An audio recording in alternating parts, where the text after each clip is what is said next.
Okay, welcome to the Ace Podcast, where we talk all things art, culture, and entertainment, but more specifically pop culture entertainment. I'm your regular host, Will the Greatest, and with me I have my regular co-host, Aaron, the real Aaron Alexander. How you doing today, man? I'm good, bro. I'm doing well, doing swell. I learned that Coinstar is a scam, and they're trying to rob us of our hard-earned coins.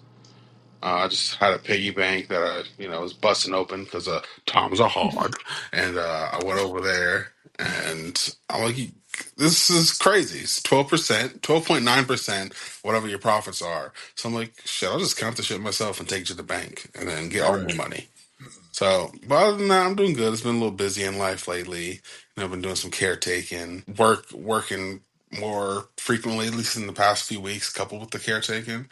But I'm very grateful for my job. But yeah, that's been me as of late. How you doing? Getting better. It's been a very busy month, and it's not slowing down. Had a lot going on in my personal, but just trying to find some pockets here or there. Although my motivation has been slowly getting back. I'm working on a new cosplay that I will hopefully have done in time for DreamCon next week, which it just got announced that Megan the Stallion is going to be there. And I, being a huge Meg fan, have to make sure that I stop her from being bombarded by the weirdos that are also going to be at that convention. Oh yes, yeah. I think there's a TikTok we saw. We're just like, please. Yeah, it's like, please have some decorum. Please, God, be normal. Act like you got some home training and some goddamn sense. Like, I get it. I love Meg too. If she calls me on stage, my fiance knows what's up. But but like beyond that, like I'm not gonna be sniffing her feet or nothing like that. Let's keep it. Let's Leave the bathwater talk at home. right. Leave that. Let's like, hey Megan. Nope. Keep that shit at the crib. Leave that at the house before the flight. But no, I'm getting better. Just working on it, day by day, little by little. But making this costume has been a fun learning experience. Yeah, a lot of busy stuff. I'll be in New York this weekend. My fiance and one of my other best friends they're going to see Beyonce. Okay, quick question, just because I need my opinion validated. This might lead into a debate before we get into topics. When you see her name spelled out Bey, how do you pronounce it? Okay, so I'm right. Good. My fiance is just like, Queen Bee, and then spelled it Bey. I'm like, honey, that's Bay. We Exactly. say Bay. We know the difference between bee and bay. Bee is like honey bee, but if it's like, oh, that's Bay for Beyonce, it's like, yeah, but her name is Beyonce. I'm like, I know. So just take the Y out. Just BE. Or just Yeah, B. Part of the yeah, B single letter hive. yeah. But it's like, but the thing is like, oh, but it's J and Bay. It's like, yeah, but you don't say Beyonce. I'm like, I know. But when it's spelled Bey, it's Bay. Exactly. So to my fiance, who may listen to the beginning of the show and then skip the rest, it's Bay, and I know that I'm right. Don't ask my other friend about that opinion because they're going to agree with you because they believe in sisterhood and solidarity. Don't listen to her. Yeah, that's Bay. Yeah, For your sure. future husband is indeed literate. Yes, I can spell. I know the socio-cultural things, but yeah, aside from that, anything else the people should know about you and your ongoings or exciting things coming up top before we get into trailer talk? Yeah, I mean, I got a show coming back for its third run. Salute to Scarlet. If you're in the LA area, come through. It's gonna be at the Paramount Theater. And that's pretty much it. May 29th, Paramount Theater. Dope. Yeah, I mean, I'm gonna be at DreamCon next weekend, so that's I think the 30th to the 2nd, June 2nd. So if you see me out there, if you're going out there, please don't hesitate to say hi if you remember what the fuck I look like or go to my social media. But yeah, if you're gonna be out there, say what's up, say hello. Definitely going to be looking for you, and I are probably going to start trying to collab with more people in the future. We say that every year, but hopefully this year we'll actually mean it. Fingers crossed. Yes, we will. Fingers crossed we I can get got people schedules in the in line. winds. I got Yeah. this one brother I met at a party a couple months back. It was a super cool dude, just as nerdy as us. Actually, the dude who put me onto Ultimatum. He's also a comic book artist as well. Really great artist. He was supposed to meet him on my birthday, but he ended up getting sick and not coming through. But I've Oh, been trying to get this nigga to do a pod with us for like weeks. So hopefully, you can get him on the yeah. next pod or one after that. But schedules keep having some conflicts. So, but we're definitely gonna make it happen. Yeah, for sure. We know too many people, so Right. sometime we will get that on and popping. Yeah, let's get into. It's going to be a very Marvel heavy episode, but before we get to all the Marvel stuff, let's talk. Let's talk DC. Yeah. Let's talk. We got our first Oh, we got official. two trailers. Oh, we got two. Peacemaker. You're correct. I forgot about that. Okay. Okay. Let's. Which one you want to start with? You want to start with Peacemaker? Or? You start with Peacemaker, then go to Superman. Okay. I mean, it looks good. This one is set in the DCU. I'm trying to remember it because I watched them, I think, back to back. But I watched the Superman one twice. I watched Peacemaker once. The Justice Gang getting cameos was interesting. That's their official name, by the way. I'm like, is that President in the comic? Is that just the original thing for the movie? I think that's the original thing for the movie because I thought it was just like a weird spelling thing because you can see like the J. I'm just like, oh, that's a weird way to spell L. So I thought they were like the Justice League because that's not an S. So I'm like, okay, that's not the Society. That's not I guess that's Maxwell Lord's version of the Justice. And we saw Maxwell Lord in the trailer too. No, they're the Justice Gang, apparently. It's a J and a G. But yeah, we saw Maxwell Lord, Hawk Girl, Guy Gardner interviewing Peacemaker for a position on the gang. Bunch of other interesting points of the season. I mean, like my cause no spoilers because it's a trailer, so I'm definitely intrigued with where things are going to go now that he's in the DCU and following up with Rick Flag Senior, kind of being on the prowl for revenge for his recently slain son. So I guess they're keeping that part of the Suicide Squad. I'm Yeah. just thinking. I guess Superman comes out first, and then Peacemaker. Yes. So it is interesting, yeah, because the timeline order is Creature Commandos, Superman, Peacemaker, and Yeah, as far as releases for this, I feel like I want to say we have one more, but do we? but after Peacemaker is Lanterns, and then it's Supergirl. That's next year. So yeah, you're right. That's all for this year. That's all for this year.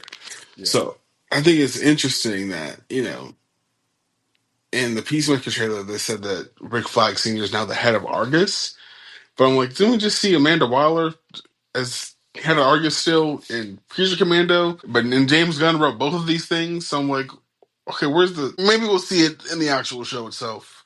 So Well, the trailer had me a little confused. That's all I'll say. yeah, because in Superman, it's implied he's the head of what was it, Department of Security, Homeland Security, I think. Something to that effect, yeah. I think is what they said. So either that's a mislead or his role changes. I guess that's part of teasing it that we'll have to see. Okay, I'm gonna talk about this because it's the biggest sticking point in my mind is the end of the trailer with Peacemaker meeting another Peacemaker. Yeah. Are we doing multiverse shenanigans on our third project? I think on the light, not to make it a whole thing, but I think that through the multiverse is how they're going to explain the old Peacemaker season 1 to season 2, where all the events still Okay. happen, but reality is just slightly tilted to this new reality. I can accept that. I mean, apparently that Blue Beetle show is going forward. The animated version of this continuation, Yeah, I'm like, all right, I'm not mad at it. We can have because an animated apparently, continuation. because I think Sholo Maraduena came out recently and said he was going to start recording for this, which good for him. I completely am on board with Blue Beetle being in the DCU. There's nothing in it that contradicts anything that's previously established. Agreed. I It's an own bubble. Yeah, I think it technically is in the DC. It like is and isn't. He phrased it weird. He was like, Yeah. it's the first DCU character, but not the first DCU movie. I was like, nigga, Yes. what? Yeah. Which it's just like I hope they bring him in that cast back. I like the cast of that movie. You know, it's a simple film, but it's fun. It Yeah, works for what it does. I love Solo Maraduena. He's so dope. Cobra Kai had a wild, raucous ending, but it ended well. But yeah, I mean, Peacemaker season 2, a lot of people come back. No, a lot of people. Everybody that's alive comes back. So, I mean, I'm curious. The first season was better than it had any obnoxious right to be. So, if James can keep that momentum, good on him. It is a interesting choice. I think that all three of the projects you mentioned are all headlined by him, basically. written by James Gunn. Yeah, Yeah, I think he. Yeah, they're all written by him. I think the directing for Creature Commandos and Peacemaker kind of varied. yeah. I think he directed some of the episodes of Peacemaker season one. Yeah. He directed the same for season two, and then obviously he Mhm. just straight up directed Superman. Yeah, and I think it was also like I think he did some of the voice direction and some of the direction for Creature Commandos, but not all of it, which is fine. You know, they're series. So you can obviously put that to somebody else. But I don't know, did you have any real thoughts about it? I mean, I thought the multiverse thing is probably the most interesting, but now that you bring up that might be how it connects the basically mirror aspects of the previous universe to this one. Which again, it's like I'm fine with that being an explanation. I feel like it is James Gunn possibly poking fun at the that being a popular trend nowadays. So my only thought that I guess is kind of can work twofold for Superman and Peacemaker season two is that we're finally seeing footage of Frank Grillo as Rick Flag. Still, his hair's still black, and I know it's pissing you off. It's black. It's more salt and pepper, but it's like the combination of that coupled with does this man look old enough to be Joel Kinnaman's father? No, they're like 8 years apart in age. Really, only 8 years apart? We talked about this. I remember distinctly Yeah, I think I where remember. we looked it up. Hold up, look while we're doing it. Let's see, Joel Kinnaman. Joel Kinnaman is Because they 47. tried to explain it away in Creature Commandos, like yeah, he had him when he was 15 or something like that. Yeah, it's like that don't fix it. If anything, that makes it worse because that means his dad is a victim. I mean, granted, it could have been another teenager Dad's still a victim. who's victimized. Yes. Well, who's his dad's actor? Frank Grillo. Frank Grillo. Okay, I was forgetting his name. Frank Grillo is 59. Joel Kinnaman is 45. So yeah, motherfucker would have been 15 in what we call a complication. So I suppose by technicality, he Yeah, it's like could be his yeah, sure father. it's like yeah, that could be his dad in the same way that like Adam Sandler was Andy Samberg's dad in that one movie. That's my boy. One of the worst movies I've ever seen in my entire goddamn life. What a painful theatrical experience that I was. think I But yeah, reacted to that one. I remember not I'm hating it. sorry. I'm so sorry.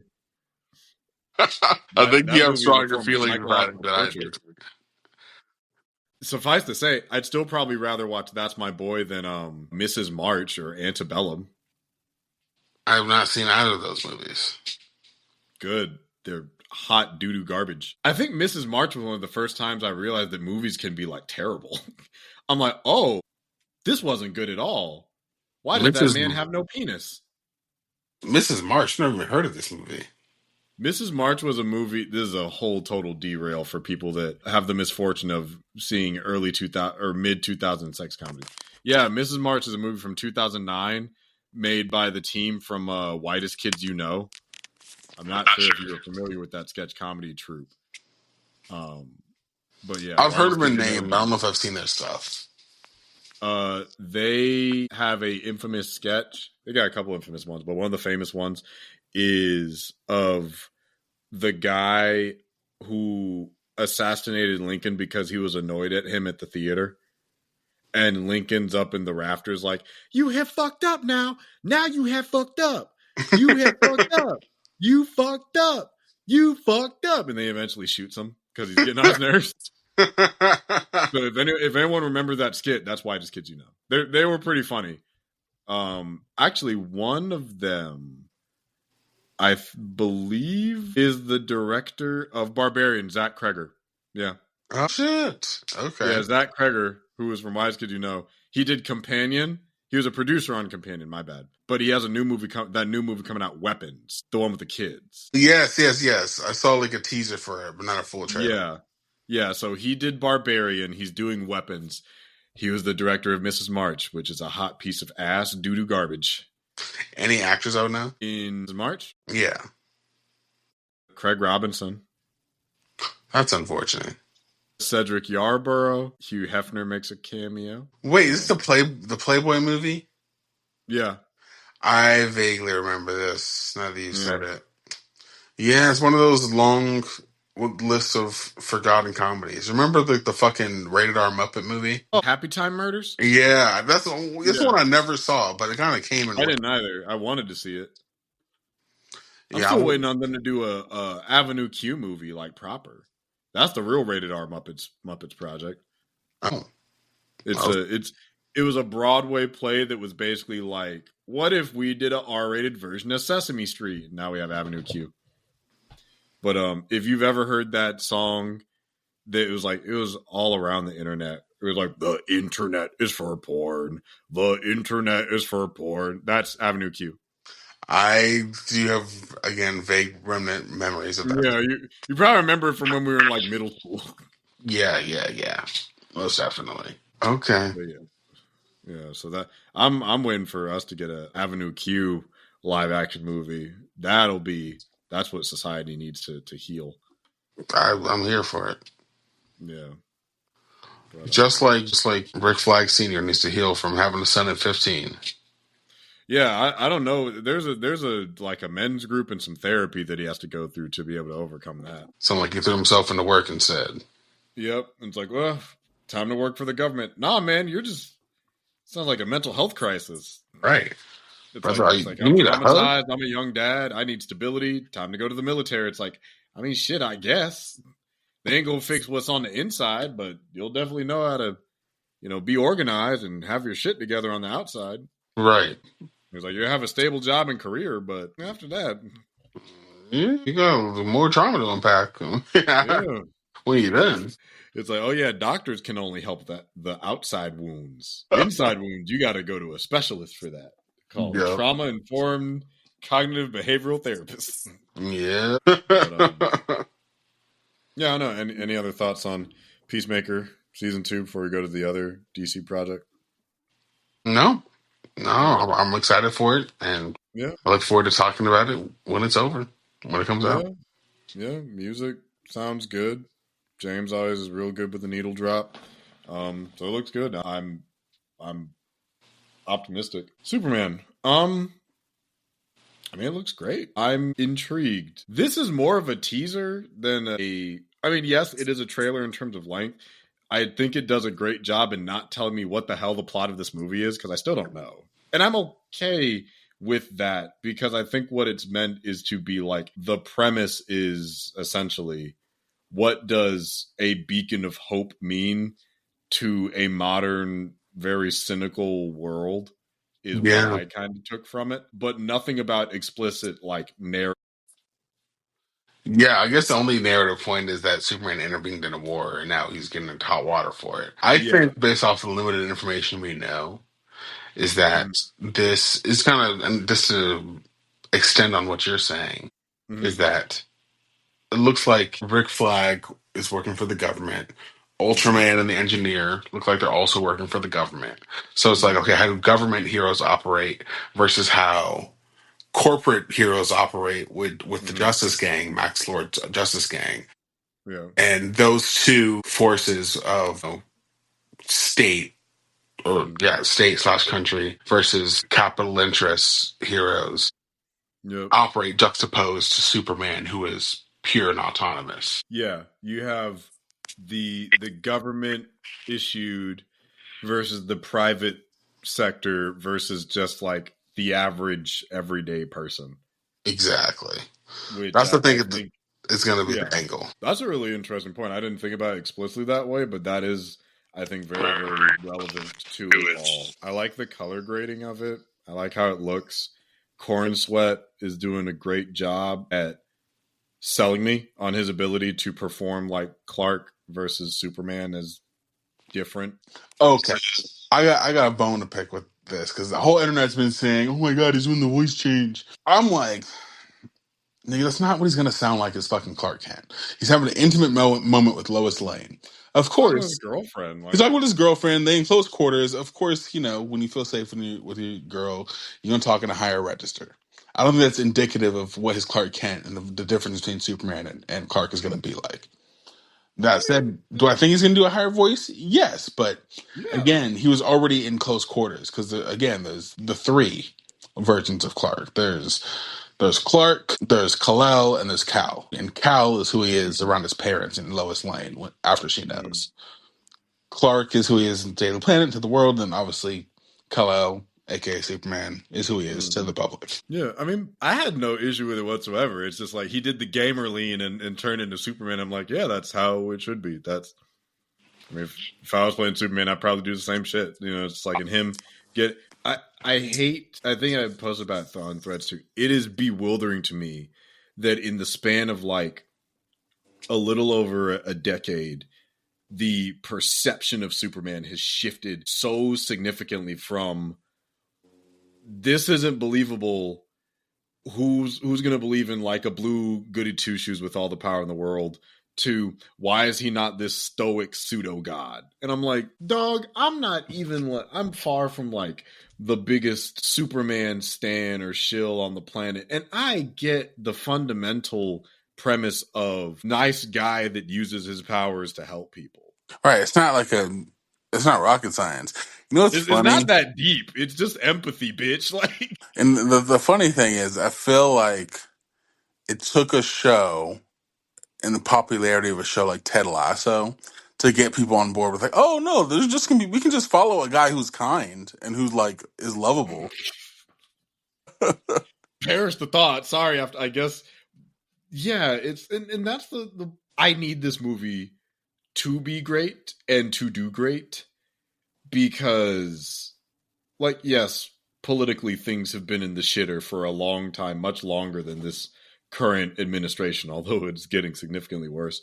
But like to just remind people that you don't have to be told to do the right thing, that you can just do it because like to the point of that conversation or that interview that Lois and Clark are having where it's like, oh, well, did the president know? He's like, no, I did it because it's the right thing to fucking do. So I get why I get that frustration because, like, even nowadays, every now and then you'll see in the news of someone does something that most society would agree is like objectively in the right. And then you run into like legal trouble for it. Yeah, which I like that we are now getting. Like, that's an interesting angle to take for Superman in particular. It is because I'm like we kind of did this version of this sort of in BVS where he intervened in a foreign country and it became like, Yeah, yeah. but that was more so to save Lois, and then it was about the thing about Zach, and it makes me think of this is, in a way, intentionally or unintentionally, the fact that we're dealing with Superman and the world's perception of him in the face of what they perceive his role to be with the amount of power that he has. Mm-hmm. I feel like this is James Gunn's response to what Zack Snyder had done, intentionally or unintentionally. Yes. Because in those movies, and you can tell me if you feel differently, that was about Superman as a symbol. He was like the personification for an intention and a message. He was a vessel more so than he was a person, and it felt like that he was that same way for both of those things. He was like the physical embodiment of people's ideas. He was fuck. How do I say this? He was the He's physical. almost like a he was almost like a thought form for people's like the concept of hope. He was less of a man and Yes. more of like a concept taken form. Because he didn't really have much personality. He was just kind of lost. Like, what do we No, I do? don't. Yeah, and I don't think that particularly works for Superman because Clark has a personality. And he displayed it in this trailer. He was like, let's go, Cronkite. And then I like the fact that we see Like the Superman fact that get he made a mad. joke. I'm like, that's funny. Like, well, first of all, the fact that somebody is like 30 years old making a reference to Walter Cronkite proves that the writer is in his fucking 50s. But also, it kind of speaks to that thing of like, oh, Clark is kind of an old soul, you know? Yeah. Because even when Because he I'm was like, like, hey, buddy, eyes up here. I was like, that's yeah. like a fucking 1950s thing to say, or just like, it's a very Hey, white guy buddy, thing to say. eyes up here. But Follow I me. guess a guy today could say that, but like, I No, don't know. There's something classic about that. I think that's a good way to phrase it. Like it's very classic. And I think a lot of that is especially with that sort of retro futuristic take on Metropolis. I'm definitely interested how the Justice Gang is going to fit into this in comparison to like the government and I guess that is Ultraman and Engineer who hey Yeah. hey Talk to your boy. I got some things that need to be fixed. But no, it just has my attention. It looks good. So I have one. This is a nitpick. Okay. I also have a nitpick / concern. It might be the same one, but we'll see. Okay. So I like the trailer. I like what it does. I like how it looks. I have no issues. This is a nitpick, and I texted my buddy Cole about this. My one nitpick is the recycling of the John Williams theme, not because the theme is bad. It's a great theme. It's always been a great theme. I wish we would let it go so that I hope this version of Superman gets to have his own theme so he can have his own identity. Because, like, Superman and Lois Clark had his theme. He's animated Superman had a fantastic theme that I still remember. Like, dope. Man of Steel Superman had his theme until they went back to use the John Williams theme. It's a great theme. It's always going to be a great theme. Want each one that's not the Reeves one. Like, Returns is a continuation of Reeves, so they get a pass.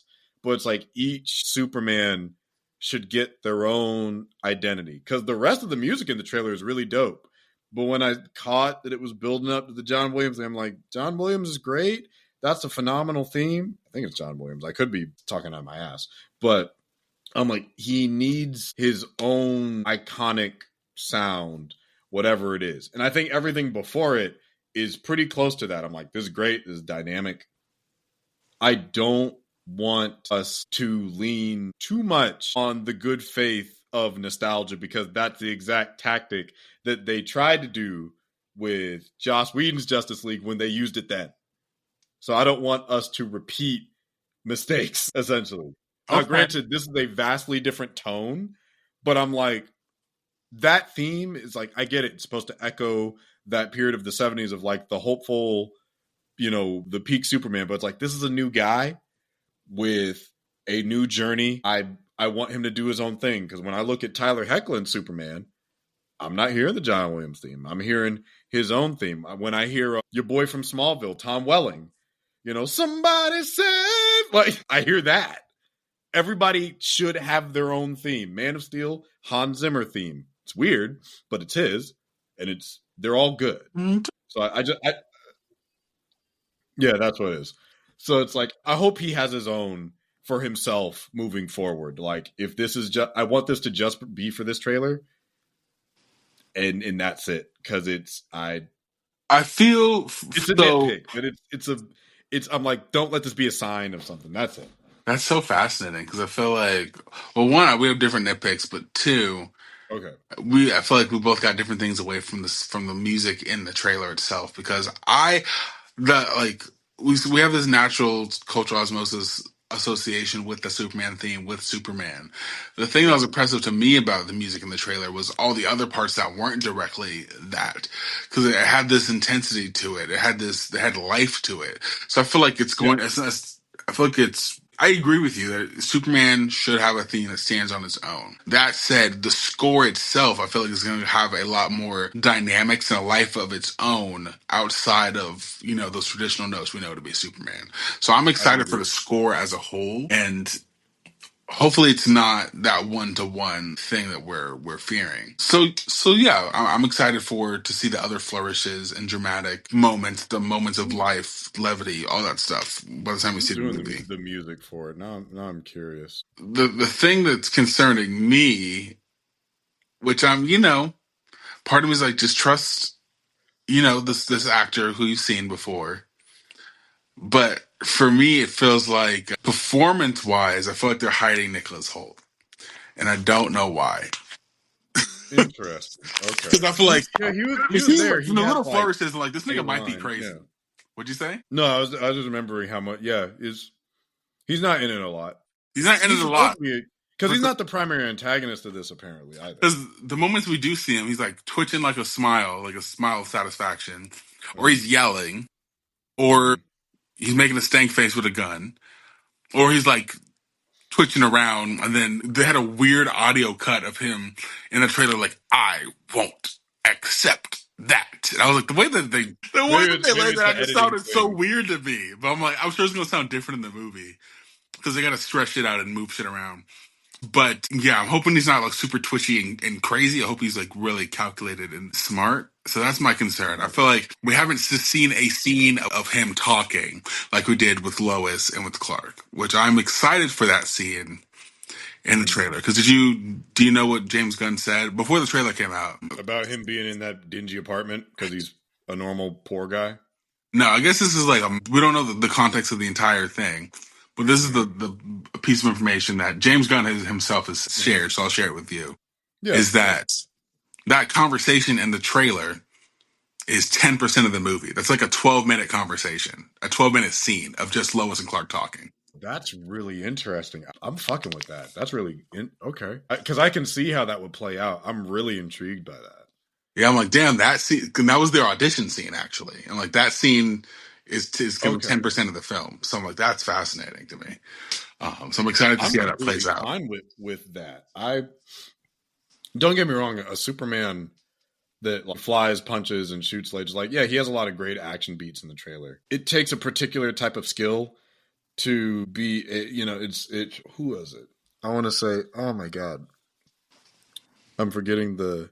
I think it was Grant Morrison that was talking about writing Superman. It's not that the obstacles have to be physical because Superman's like power set is so big. So you have to be really creative with how you make new obstacles. So you make them kind of like personal or emotional or like other types of dynamic ways to tell a story. That's how you get good Superman stories. So Superman having a prolonged conversation with his girlfriend via an interview poses a lot of interesting, like on the record, balances of it. Because even when we see him briefly yelling, where you see that he's like very passionate and spirited about his ethos of why he does what he does, and what we can infer, we don't know for sure yet, but what we can kind of infer based off of him existing for 100 years of the kind of man he's generally written to be. That's interesting to balance of just like you have somebody that's like this famous Pulitzer tier interviewer that's not afraid to ask hard questions to hard people. And then you have this guy that is constantly in a state of performance and having to balance respecting her as a reporter, maintaining a balance between his identities, even when he's actively shifting roles, and having a coherent conversation that answers these questions. Like Yeah, the implication of it is very layered, and I like that. Because yeah, it's like putting Superman in a situation where he can't punch his way out of it. You're just being interviewed by your girlfriend. Why are you yelling? yeah, exactly. And I like the fact that he's yelling. He gets That's really frustrated. good. I'm like, yeah, let's see Superman frustrated. And Yeah. I was watching like some people do commentary on the trailer, and he was like, yeah, I don't think Superman would do that. I think Superman would say the same thing, but just more peacefully. I'm like, okay, sure, you could do that, but I feel like the fact that he's yelling, getting frustrated, just makes him more human.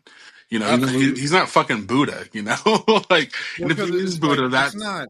that plays into the stigma of people thinking that he's boring. Because like I want Yeah. a Superman that's not perfect, who has dynamics. He strives for that symbol, but he is also a man who does have his own beliefs, Well, and because he like gets frustrated when they're challenged because he's not accustomed to that. right, because it's like it. I think it gets to that point that I was even touching on. It's like this is a situation that you can't like punch or push or like put your body around. There's no the problems that this Superman has to face are not tangible problems that he can touch. You're dealing Right. with like concepts. You're dealing with, you know, laws, documentation, societal expectations, you know, things like that where it's like, oh, if Superman may be there's actually something that's going to happen over time in like Invincible of just like, you know, what is the greater good when achieving good has like 10 yards of red tape. You know, it's a similar obstacle that like Wilson Fisk has to deal with as the mayor of New York, Right. where it's like, oh, I'm just going to build this building. It's like, well, you can't. It's like, well, why not? Because you have to talk to this party. They have to speak to this party so they can meet with this party so they can all agree and come to like a 2/3 decision and vote on this. And that'll take at least 3 months. And then we have to get the money to get the grant so that it can be built and da da da da. And it's just like, why can't I just do this? You know, it's like because you can't, because it's not like legal.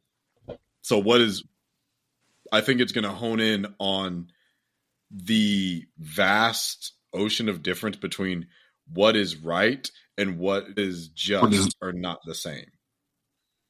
So it's like, you know, it's the notion of what is legal and what is just is not the same. So it's like you can do something that is technically legal, you know, like who's your boy that just got caught up in a situation?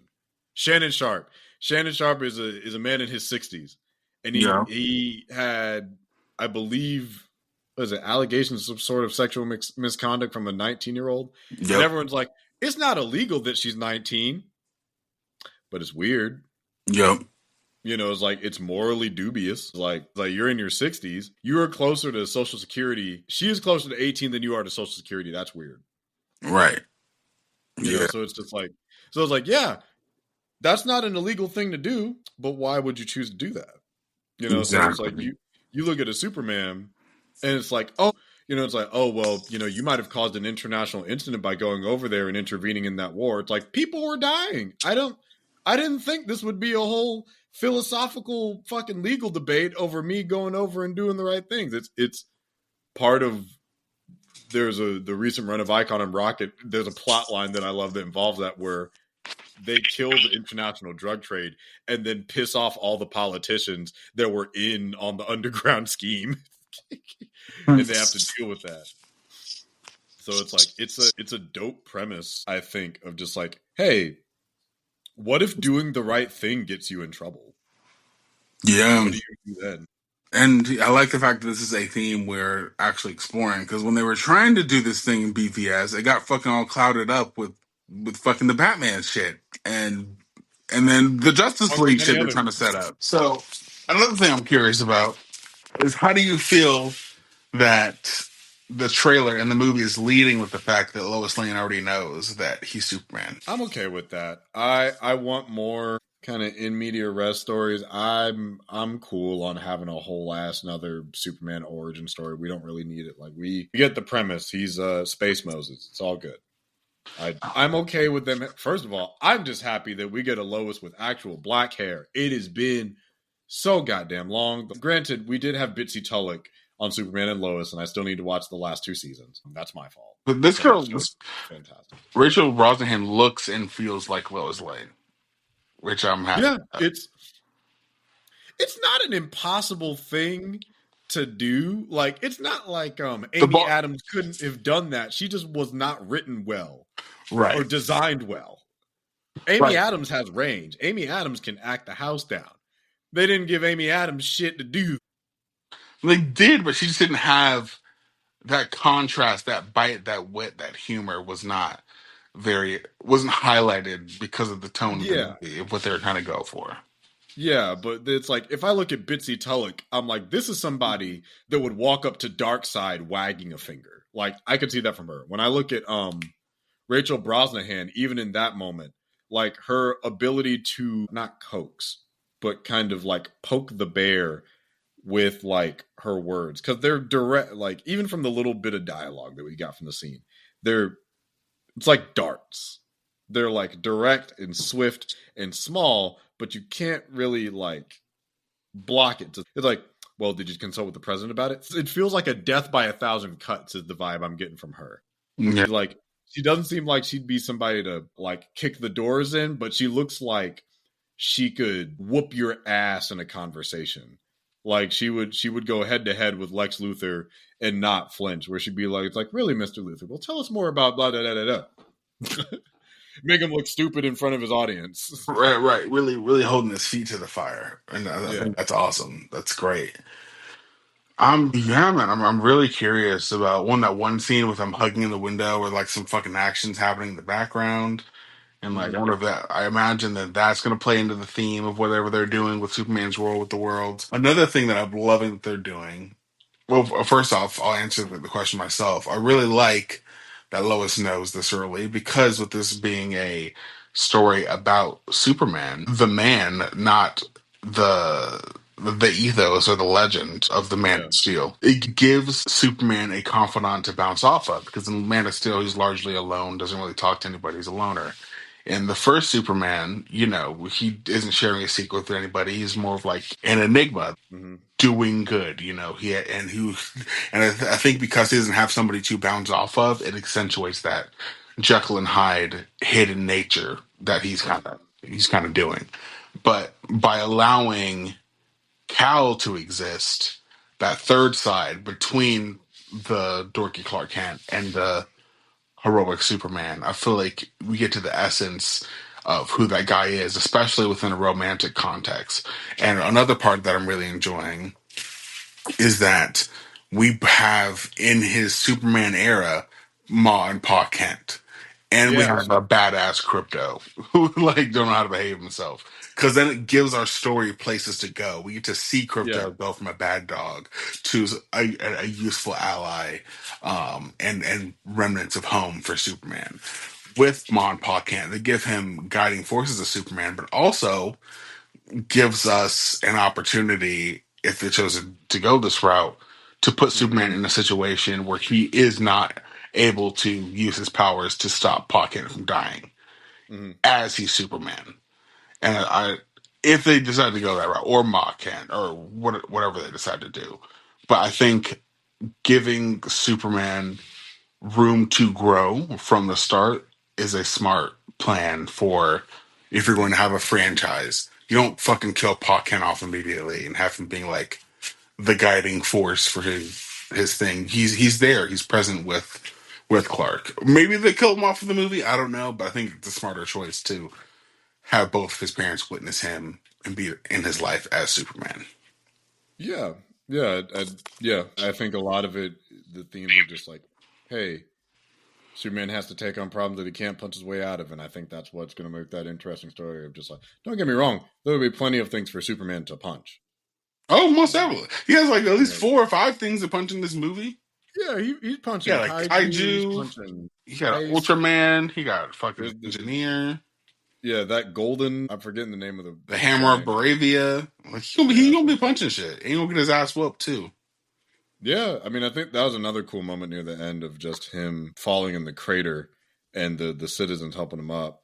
Which it's like it's a cool thing to kind of be the little guy there, in those moments. Yeah, I'm also excited and curious to see Anthony Kerrigan as Metamorpho, because I Oh, really like that actor on Barry, and we've only seen him with that one God damn. scene. My God, Anthony Kerrigan on Barry was beyond words, I guess to say. No Just Hanks is because a of the golden arc character. that he has. The arc True. that he has in that show. I'm gonna show to somebody in my life Oh, okay. soon, because they haven't seen it. So I'm like, okay, we're gonna watch that, because the trajectory of that show is insane and definitely unexpected. Especially by the last season. Again, Because you one watch of the season 1 of greatest that shows of all show. time. What? One of the greatest shows of all time. Yes, I wholeheartedly agree. Barry is one of the greatest fucking shows of all time. Like it's only been like a year since it ended, but even still, I'm just like, is this what? Like I remember we talked after it ended. I'm like, is this one of the best things television has ever made? It was that good. Right, and it's just the scent and its tone and the way that it changes in unexpected ways. Because the show when it's originally conceived as, they shot into 2 years ago, 2023, May of 2023. Oh, That's okay, what it was 2 years. yeah, but still, Damn, it's been 2 years. That's crazy. time fucking flies. And that last episode aired on May 28th. I'll be damned.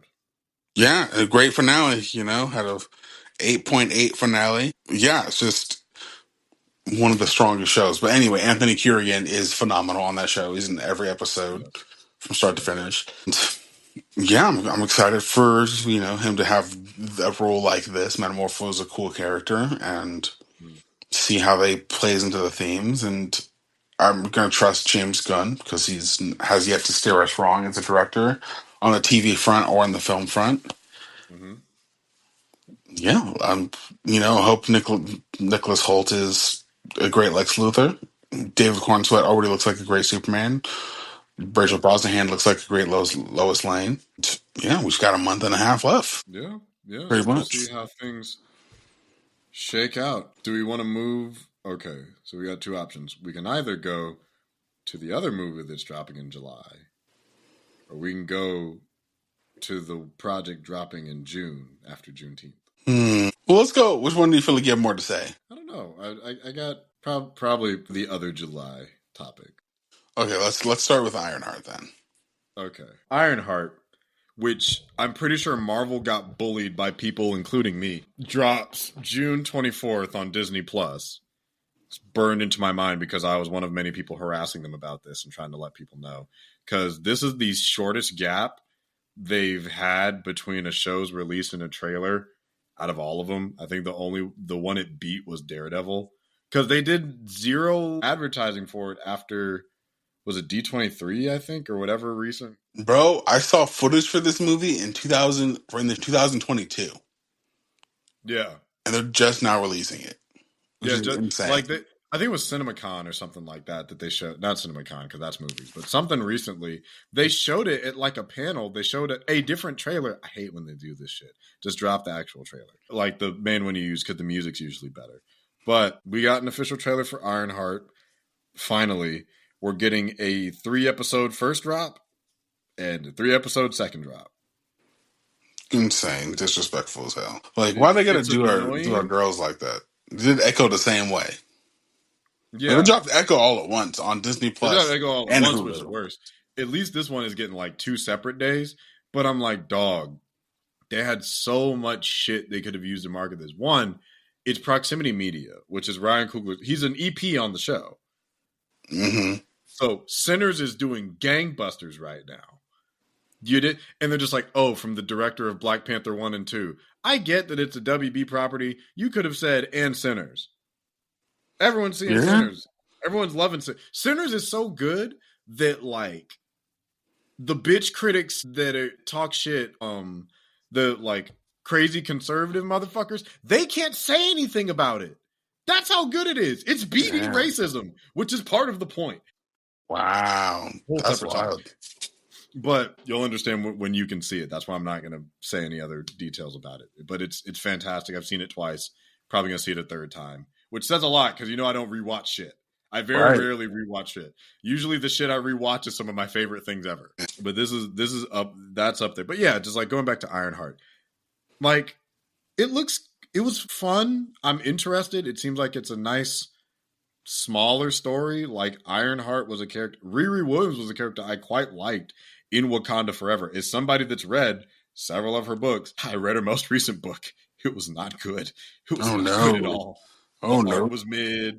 The writing was bad. The plot was rushed to hell. Barely knew what was going on. And it was like an extended issue, too. Godspeed to whoever wrote this. But it's like, no, the best written version of Riri Williams, in my opinion, is the one from Wakanda Forever. It's very queer coded. But I like Dominique Thorne as the character. I liked her here. I think she's charming. I think it's an interesting premise of essentially, I got kicked out of MIT.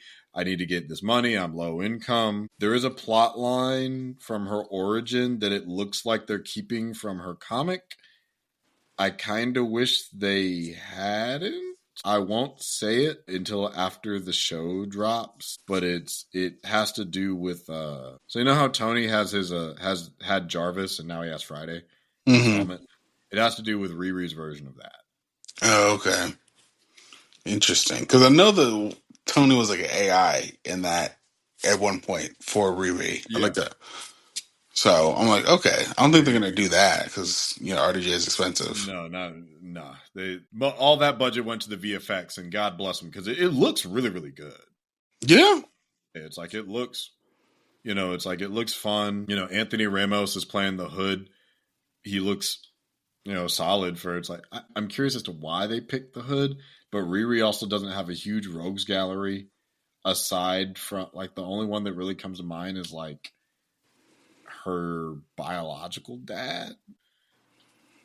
Yeah, I mean, I'm interested.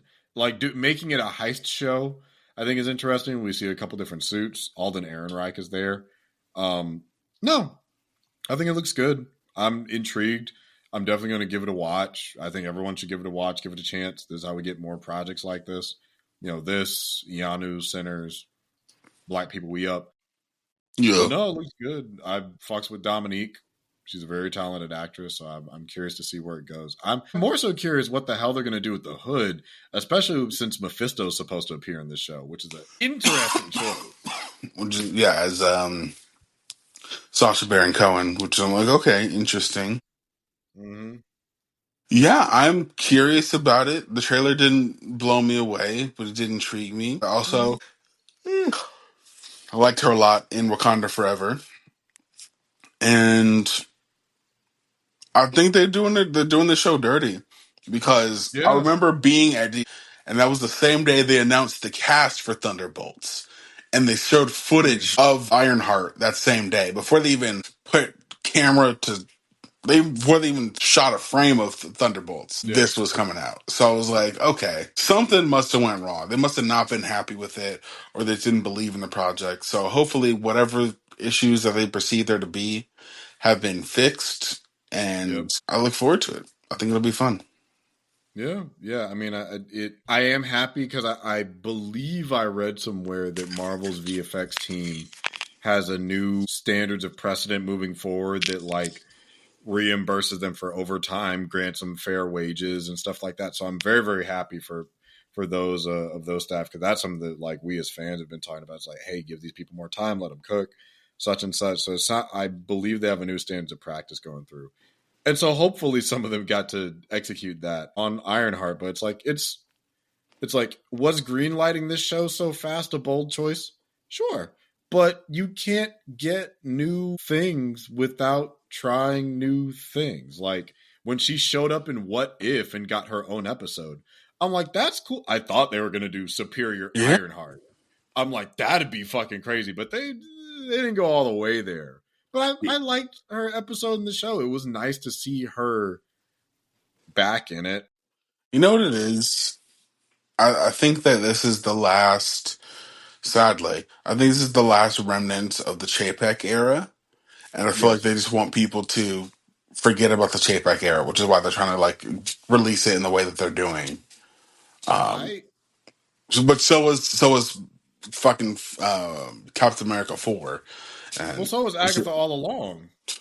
I'm no Agatha All Along was the first post thing to have No, showrunner. that was Chapek, but that was still Chapek era because that was greenlit after WandaVision when he started. Because Chapek greenlit But basically when all the was hold on because it wasn't when? that under Chapek because Iger stepped down after Endgame. Am I wrong? Dude, 'cause I'm pretty sure Chapek got fired like maybe 2 years ago. He was CEO from 2020 to 2022, so that would have been under him. Okay, principal photography for Agatha started in 2023. Yeah, Dude, but when was it greenlit? when Because it got announced in like 2022, 21. like what took place in The series was announced in November of 2021. That was during Chapek's era. really? Yep. Yep. So I think that's what this year is. That's why we're getting so much this year before their new model But going forward. remember, remember they went through so many different name changes before they even Yeah, started filming. yeah, because it was what Coven of Chaos, Witch in the Wardrobe, like a bunch of other stuff. Which I'm not sure if that was marketing or not, but if it was, if it was a intentional thing, it was kind of genius to piss people off like that. Okay, but here's the thing though. Bob Chapek was fired in November of 2022. Principal photography didn't start until January 2023. So they had time to like change some shit around. Just because they Yeah, announced they it would have didn't had mean time. they had a They also had solidified time team. to make Blade. Wait, Damn. Damn. so we got an Ironheart series, we got an Echo series, and we got an Agatha All Along series before we got a Blade movie. Would you believe we'd be in that timeline? I would no. No, because you don't think it would be that complicated to make a Blade movie, to make a good vampire movie. But, Yeah, here we fucking are. yeah, but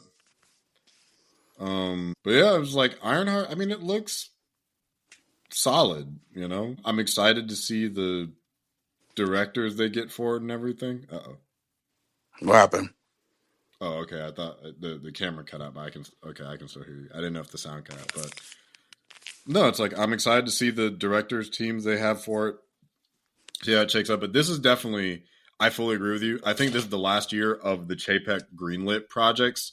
Majority. It's not gonna say so. It's like we still got Zombies, Eyes of Wakanda, fucking Wonder Man. We ain't heard shit about Wonder Man. Wonder Woman comes Comes out in out about December. well, yeah. So they have plenty of time to market it, but it's like this is very much a year of throwing everything out that's done because we at least have better ethics than Warner Brothers, who just does tax write offs.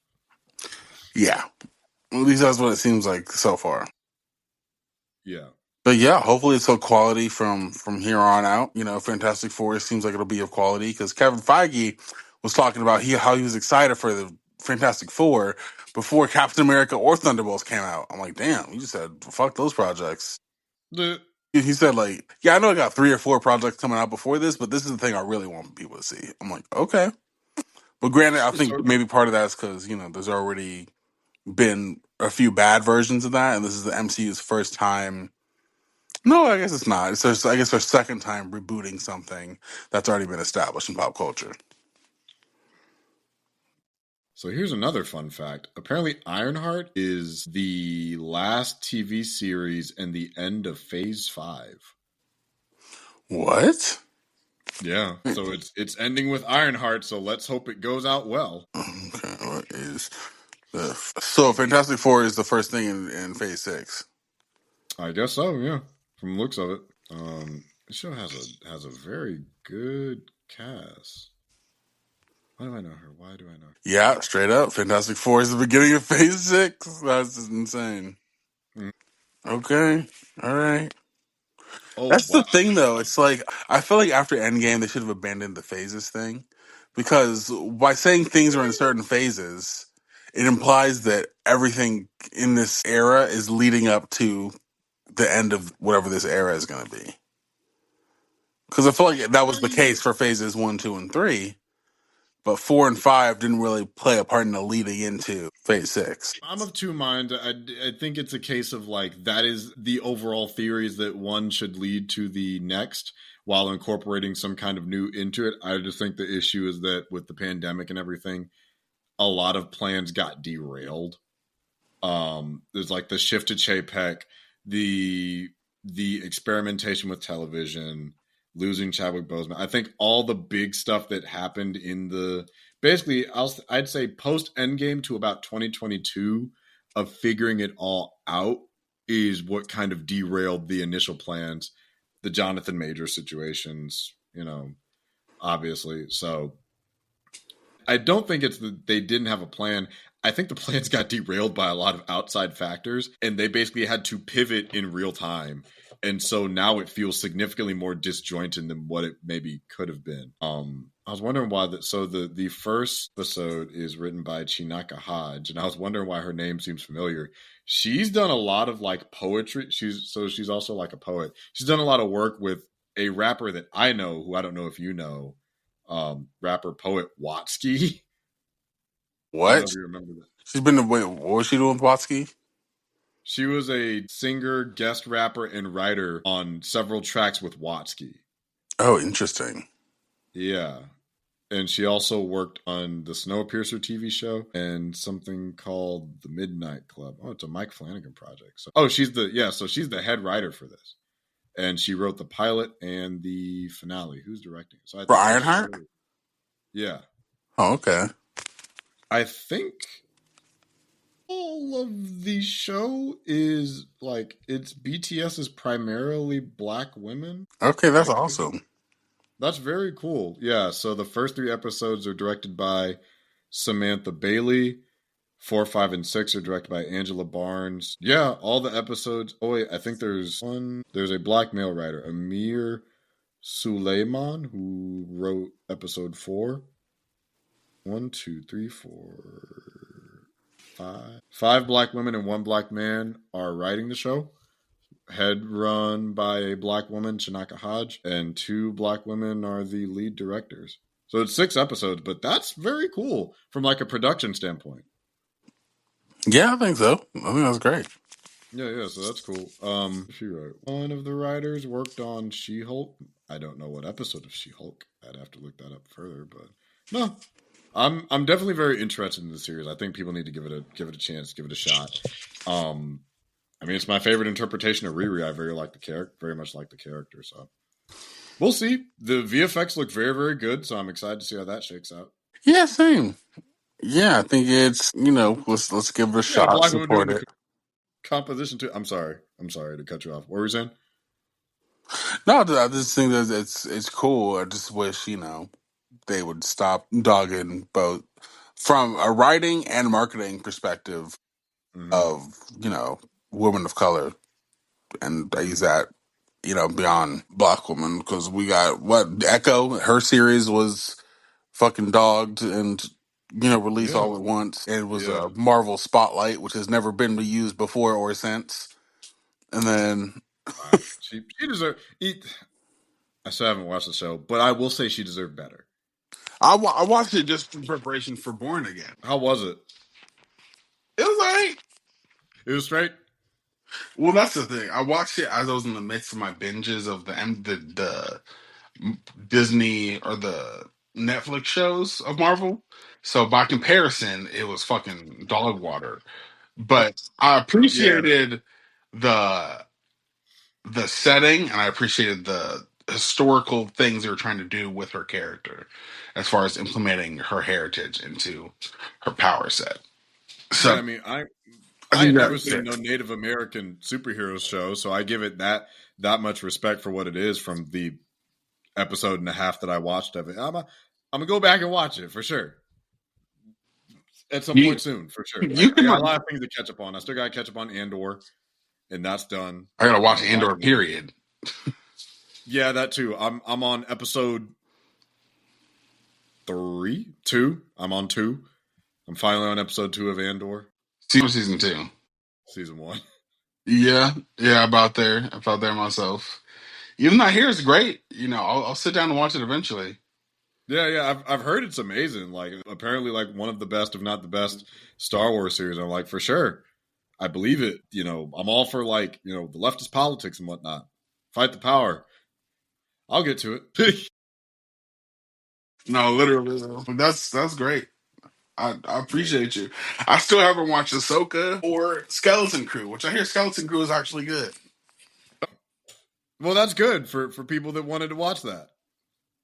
I didn't, but I'm happy for the people that did. Because unlike some man children on the internet, if I don't feel like I want to see something, I will simply just not go see it. Right, I'll just shut my fucking mouth and let it be. Very simple tactic. Right, shut the fuck up. It's free. Yeah, I will just like log off and leave no comment. Exactly. Yeah, this is crazy. But before we go over to Fantastic Four, yeah, it's exactly like you said. You saw the first piece of footage September of 2022, and then Dominic Thorne and Anthony Ramos promoted the series in May of 2024. Ooh, damn! Last year, a whole year ago. Yeah, a flat year ago, and then Where do in they promote October, it? Huh? Where At did? a upfront presentation where Oh they my god! released what year it was being announced. Then there were leaks from D23, and then in October announcing the release schedule for the fall. And then during another upfront presentation this May 13th, it was in the Caesar reel with a teaser featurette. Mm. And then the first trailer came out on the 14th, which Oh, was okay. last week. Yeah, yeah, it's All right. barely been brought up. Gotta love it. Yeah. Well, let's hopefully it doesn't get a. Obviously, I think it will. I think it's inevitable.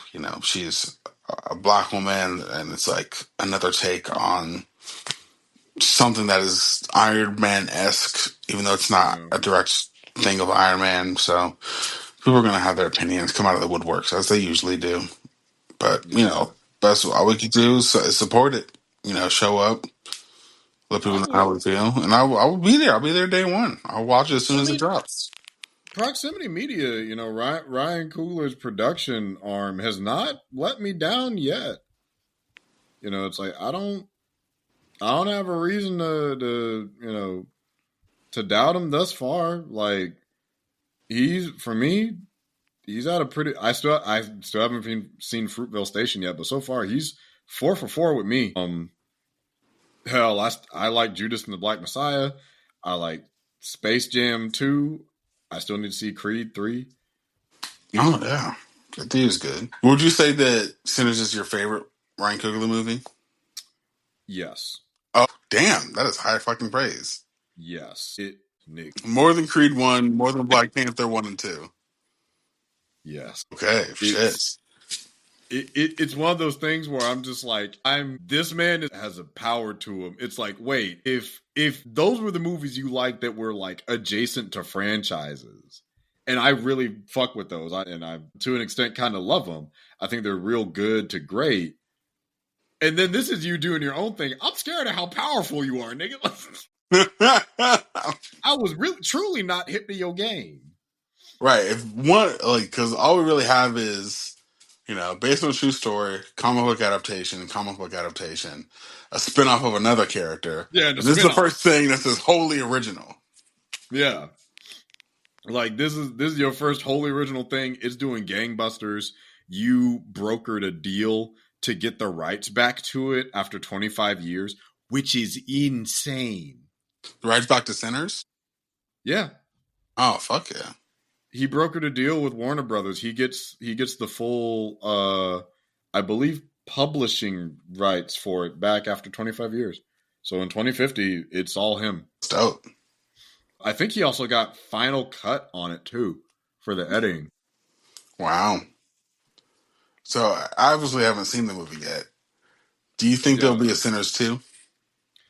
I do not want there to be. I do not think there needs to be. However, if they were to do a spin-off of anything, there is one point, there is a short but poignant sequence that introduces Don't say it, the what it is. antagonist of the movie.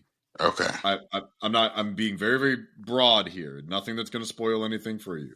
The scene that introduces the antagonist, the context to which that character appears, that could have its own spin-off movie. I wouldn't want it directed by Coogler. I just want him to be an EP. I would want those represented to do it their way. Okay. And I'll leave it at that until you can finally see it. Because when you see it, you know exactly what I'm talking about. It is something where you're just like, there is a whole other narrative that happened before this movie that created this movie and the direction it went. Interesting. Okay. But no, I do not want a Sinners 2. I don't want a Sinner cinematic universe. We need more beautiful, strong one-offs. We need more, especially from like black writers and directors with a vision.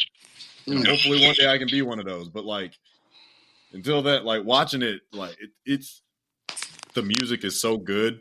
One of the songs I put in the playlist for my own script, I'm like, fuck, I like this song. Okay. Okay. Damn. Ugh. I'm seeing this shit come Yeah. on streaming.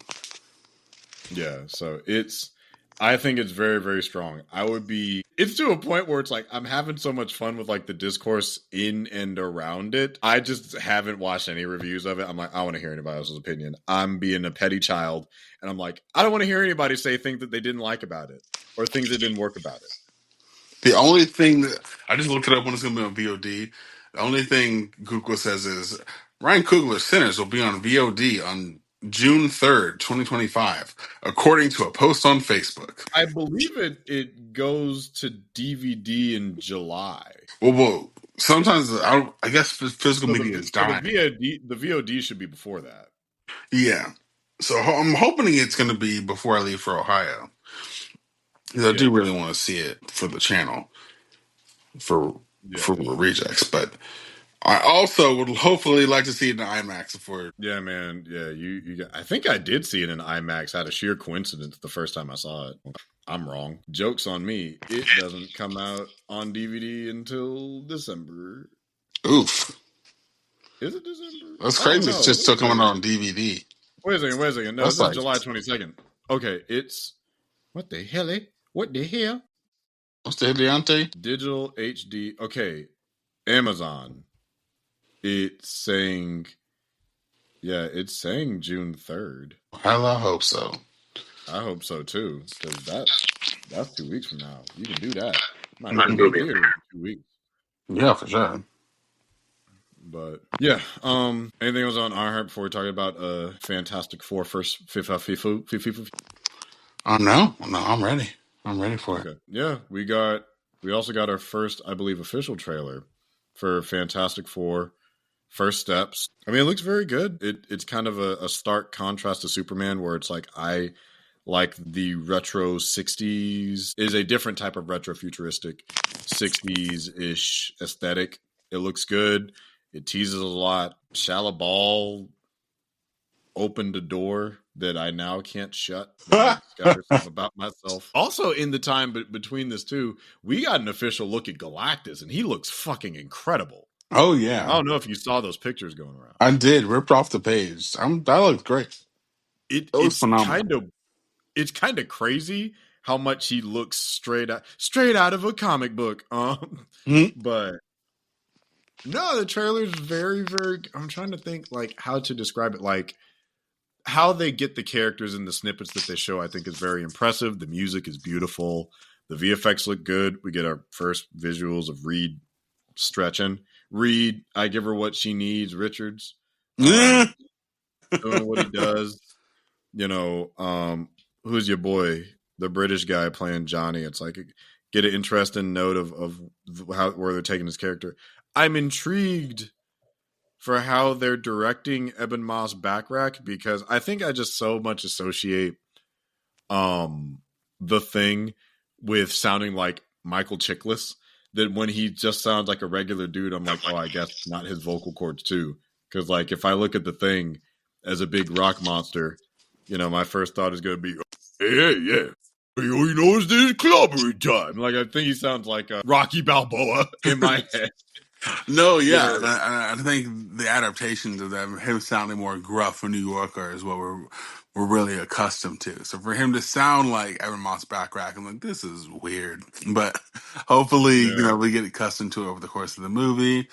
Because again, things could change. Because I remind you, nigga, before Guardians of the Galaxy came off, we all thought that nigga Rocket sounded British and Cockney. Yeah. And then they just made him a New York jackass. Like, this is real. Which, credit where credit is due. Who's your boy? What's his name? Bradley Cooper. Bradley Cooper does a fantastic job playing Rocket. Yeah. I'm like, well, that doesn't sound like Bradley Cooper at all. Do you remember that time though?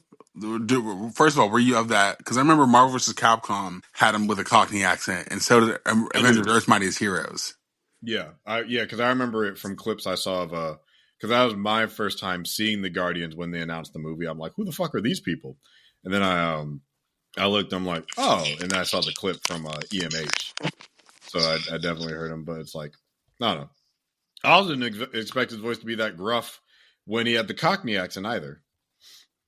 Yeah, it's definitely surprising, but we've only heard that one line from the Thing so far, so Yeah. Visually, they're not hiding him. Okay. Okay.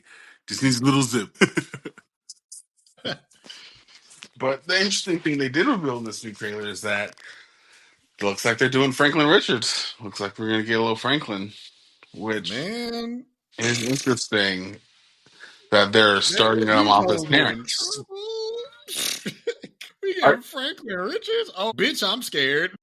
I do think it's funny that we are starting off with the opposite end with the Fantastic Four, because the last Fantastic Four adaptation, like, yeah, they're just these young 20-year-olds and they're fucking fresh out Mhm. of college. And this one, like, no, they are grown. Not only are they grown, Yep, but they having a fucking kid. yep. Which I'm like, Oh my gosh, great. you're having a kid? Yeah, what about it? It's like, what of it? It's like, you're late. I'm what? No, I'm not. What do you mean? She's pregnant. I do like the little family dynamic they had going there. The thing I'm curious about, you know what's weird? I feel like they showed us footage without revealing anything. I feel like they revealed Yeah. less about Fantastic Four than they have about Superman. And I feel like they're, because I was gonna say I feel like they're hiding them, but I'm like, I don't who know. I feel like they're hiding all of them, to be honest. Because I'm like, I can't, except for Yeah, Sue. we're I feel only like I seeing have a decent job of snippets Sue. of. I haven't gotten a great gauge on Johnny. I have no fucking clue what Pedro Pascal's Reed Richards is going to be like. I've not gotten a glimmer of a sense, because all we've heard him say is, "We will protect you," and we know he's a man of science. I'm like, okay, but we know this man's super diverse with his roles, and he's going to be the one going up against RDJ as Reed Richards. No. He didn't do that in that Secret Wars fucking book. Oh, really? He's a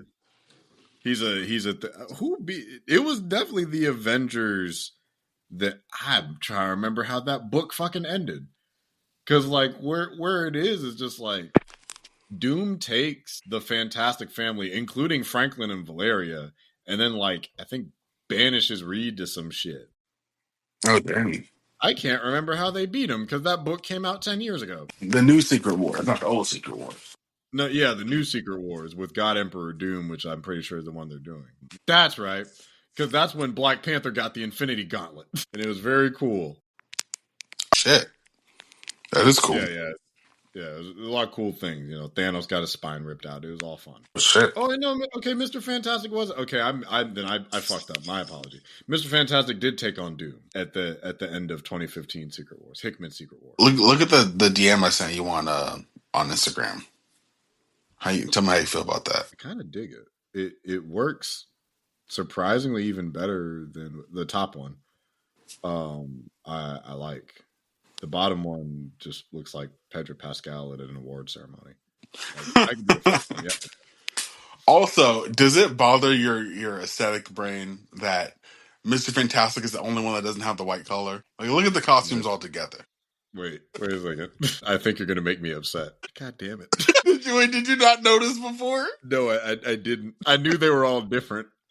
I Now I'm irritated The worst part because is that the material is still the same, because Sue it has is, it. but it feels so deliberately petty now. Where it's like, why? Literally, why? It Everybody else has it except for him. it would actually make. Is it just to differentiate him from his wife? Like we wouldn't tell him apart from behind? I guess. I don't fucking God know. damn it! Why? Why did they do that? They didn't have to. Right. It's made out of the same material. Like, what was the point? Yeah, Johnny and Ben's are damn near the same, Except, yeah, aside the from only Johnny. difference is that Ben's doesn't have the gloves, but they both Yeah, have the white going down the arms. and then so why not just make Sue and it's fine. It's fine. He tells It's fine. himself, "It's fine." It's That's fine. crazy. You didn't realize till right now, and now you're just like, let me look at that I shit. mean, so I knew they were all different, and I'm like, oh, okay, that's interesting. Where it's like if you look at the details, but not really. Now that I look at it again, now that I look at like the actual poster, not really. It's really just him. It's like because Sue is the odd one out, and by proxy, smart ass over here is also the odd one out because he didn't want to have a white collar to match his wife. Like y'all couldn't just. It's fine. It's fine. It doesn't matter. It's fine. We're fine. Everything's It'll good. Yeah. It'll be all right. So Sue's is the only one that's like the most comic accurate. Yes. Which I wish that they all just had the version Sue had. Yeah, I mean, maybe we'll get that in Fantastic Four Second Steps, or in Doomsday or something. How do you feel that about the Thing having a suit? Like, yeah, he had his long sleeves on. I'm okay with it. I feel like that helps kind of humanize him. Does he need it? No, but I feel like there's a I think like it's a decency thing. It's like, hey, look, we are a team. And that includes Ben. He doesn't just have to be like his clothes are probably inevitably going to be ripped up or something. So it's like let him start with some dignity. Well, you see but there's a part in the trailer where he doesn't have a shirt on. My theory is that because obviously Ben Grimm already goes to like these cycles of like self hate and shame because of his appearance, right? So he dresses like the rest of them to feel more human and fit in. But him going to that more classic look without the shirt is like him accepting himself. That's what I think they're gonna do. I could see that being a something that's done. Yeah, let me get my skivvies on, my fucking shorts on, my booty shorts. Cause I love myself. My manly little shorts. My manly little shorts. My fingerlings. My fingerling, my clobbering shorts. 'Tis the clobbering time, madam. I wonder if they're gonna put Alicia in the movie. That's her name, right? His girlfriend. I would guess so if they have Reed and Sue together. I imagine he got his little shoddy boo with him. Maybe he'll meet her at the end of the movie, or maybe it'll be counterproductive because they're gonna put him in the MCU anyway. The MCU proper. Oh man, wouldn't it? You know, it'd be really funny. What? If it was just Kerry Washington again. She's the same. She's the one constant throughout the multiverse. Yeah, it's just the one constant, just like, oh my god, Ben, is it you? It's like she's the one for she's the Alicia in the Jamie Bell, Josh Trank version. My goodness, is that my Ben? My Benjamin Kirby Grimm? My Rocky boy? My Rocky boy? my brick bay? My brick bay. That's funny. But yeah, I don't know. Do we have any? I mean, it looks very good. I mean, Silver Surfer, I'm like, shit. Yeah. You know what type of time we trying to be on. Baby. Shout out to what's this man's name? Blur Without Fear. This motherfucker was had me in stitches when I was watching one of his pods live where he's like, silver cheeks. I'm like, this nigga ain't shit. Man ain't shit. It's like, you wrong for that. You weren't supposed to say that the inside thought outside. But when she came down on that surfboard talking about, it's like your planet is destined for his arrival, I'm like, let her take what she wants. Clearly we did something wrong. We're at fault here. We must have done something to piss off Big Purple God. It's like we. I don't know these hoes. Let me come with you. You ride your surfboard. Like, yeah. I was gonna say, how long after the movie comes out are we getting those edits with the surfboard? I give it 10 days. 10 days. 10 days at max. Yep. People need time to get into theaters and get those cam rips. Well, I don't know. Motherfuckers are fast. I'll give it a day probably. Because some people go there with the intention.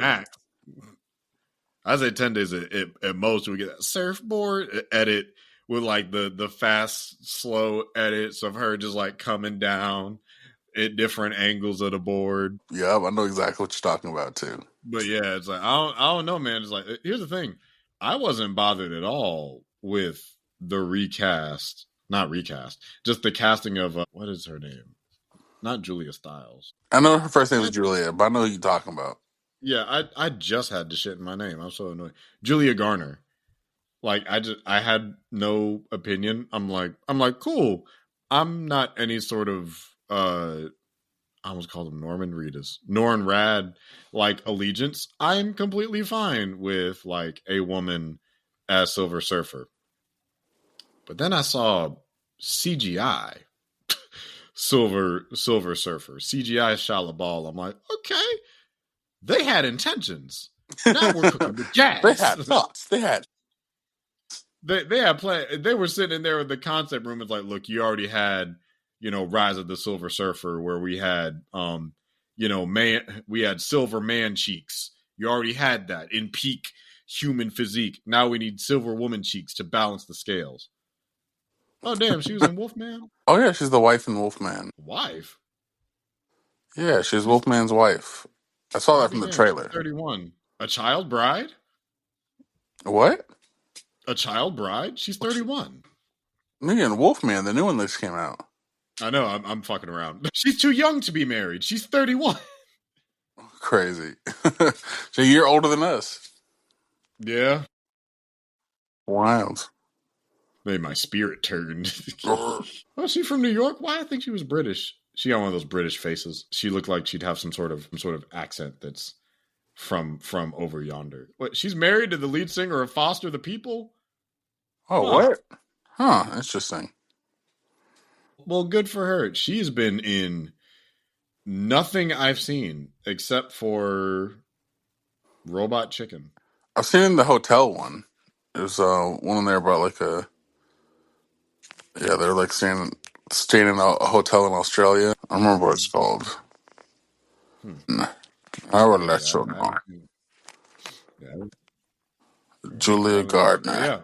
yeah, I haven't seen her in anything. I'm open minded to, uh, our new Supreme Silver Surfer. I'm very curious about what they're gonna do in The terms of Royal that with Hotel, that's what it was. just the Yeah, I'm narrative and open-minded as well. introduction I of think it'll be fun. Galactus, Eater of Worlds, the Cosmic Throat. The Cosmic Throat is insane. Yes, the Galactic Gobbler, The the Galactic Star Gobbler. Snatcher, the Solar Suck. That's what he'd be doing when he swallows planets. Just a little. I drink your milkshake. Yeah, we have any other thoughts on that before we get to the movie? I have one minor piece of news before we get to that, though. Then we get to the movie. No, I think we covered our thoughts. I think we're both excited. Now, Yeah. I think I know the answer to this already because I'd probably already asked you. But yeah, which one are you more excited for? Superman or Fantastic Four, same month. Ooh, that's tough. That's real tough. I mean, they're very, very close. I mean, it's like, I guess Superman a little bit more because I don't hate the Tim Story Fantastic Four movies. I think they're a little But rushed. Did you know? We don't know the runtime for this movie, but I have to imagine it'll be over 2 hours.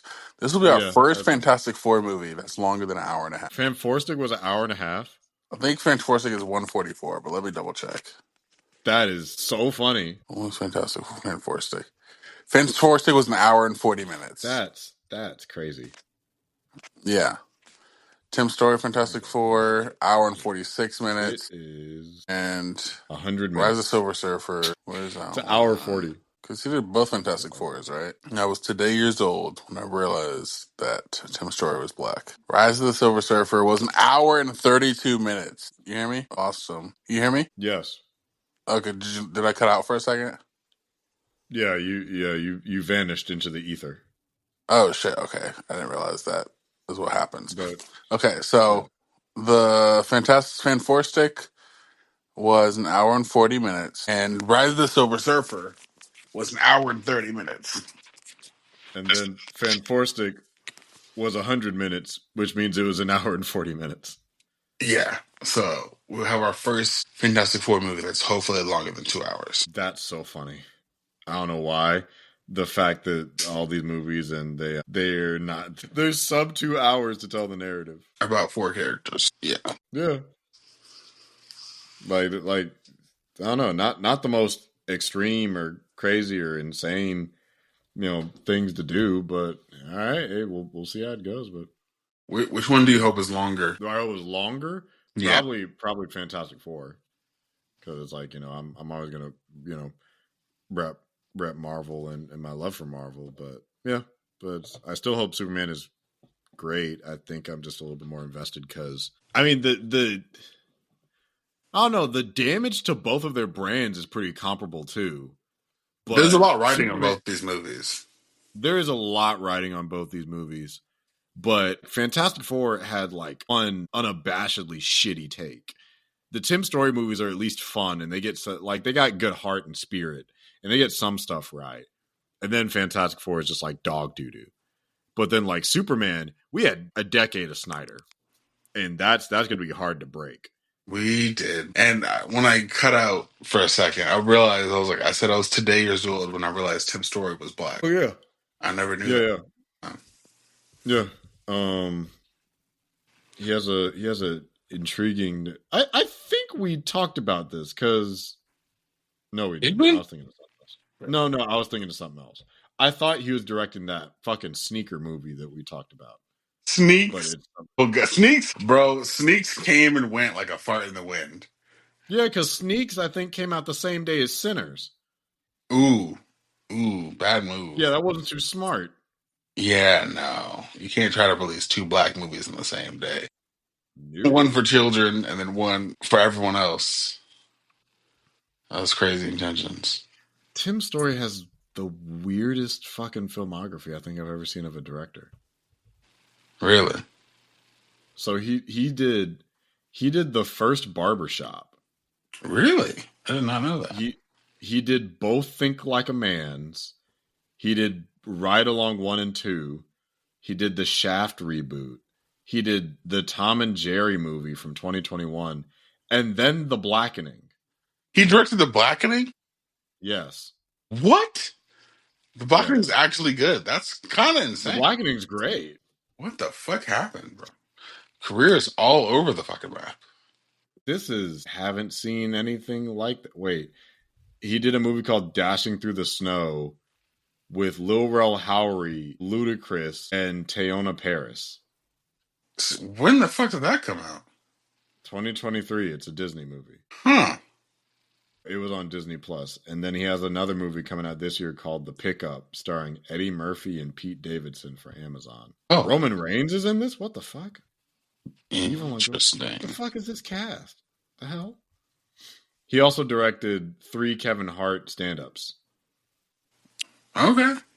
Yeah, actually, three pretty good ones. He did Laugh at My Pain, Let Me Explain, and What Now, which are 3 of Kevin's best ones. He also directed an episode of Super Ninjas. Okay. Yeah. That's a go Tim Story. Yeah, and Queens. So it seems like he's at his best when he's directing black shit. Yeah, clearly. yeah, that's It's like you throw black people at him, and suddenly the talents come out. Right. That's crazy to think that Ride Along and Think Like a Man 2 came out in the same year. Oh wow! He's whose idea was that for us to make a movie based off a goddamn Steve Harvey book? Oh, it's Steve Harvey. Yeah, you're right.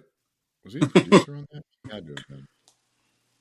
Based on, I don't think that's weird. If that'd be weird if he wasn't a producer on a movie based off of his goddamn book. Do white people have their equivalent of Steve Harvey? Let me get back to you on that. That's going to take a little bit of cognitive energy.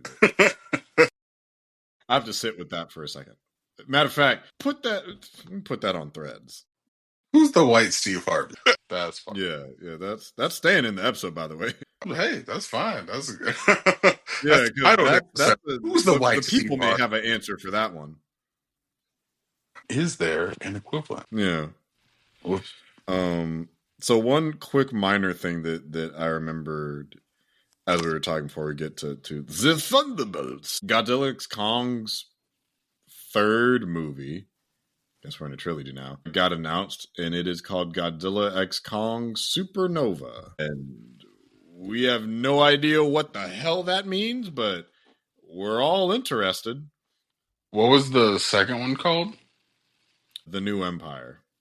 Okay, the first one was Godzilla versus Kong. Yep. Then Godzilla x Kong, New Empire. Godzilla x Kong, Supernova. I thought it was going to be like Godzilla plus Kong to kind of switch up the naming conventions, but nope, it's Godzilla x Kong Supernova. A lot of people are theorizing that the villains will either be Gigan or Space Godzilla, which I would not be opposed to. That'd be very cool because Supernova, Space Godzilla, Space.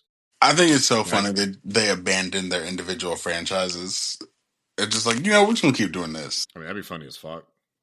And that's what they did. Oh yeah, no, yeah. It's like well, sort of. We got that. Monarch show. Yeah, we got that Monarch show that I still need to finish, but I started on a plane and it was very good. It was good when I started it. And then I remember watching Godzilla X Kong with my boy Cam. And we had a great time. It's a fun movie. It's a really fun movie. It's fun as hell. It's just like it comes in, it doesn't overstay itself. It does enough to keep you engaged, and then you also have a monkey picking up a smaller monkey and beating bigger monkeys with it. Yes. Which will never not be funny. Yeah. This is true. You also have a monkey picking up a frozen monkey and dropping it perfectly into a snow blizzard like a giant sheet of ice, as it should be. Okay, maybe I need to rewatch this movie because I do not remember that. That's how it ends. It's part of the ending. Oh, wow. Yeah, it's one of the best parts of the movie is just like, we were in there, just the two of us alone in this big ass theater. We're like, drop it, drop it, drop it.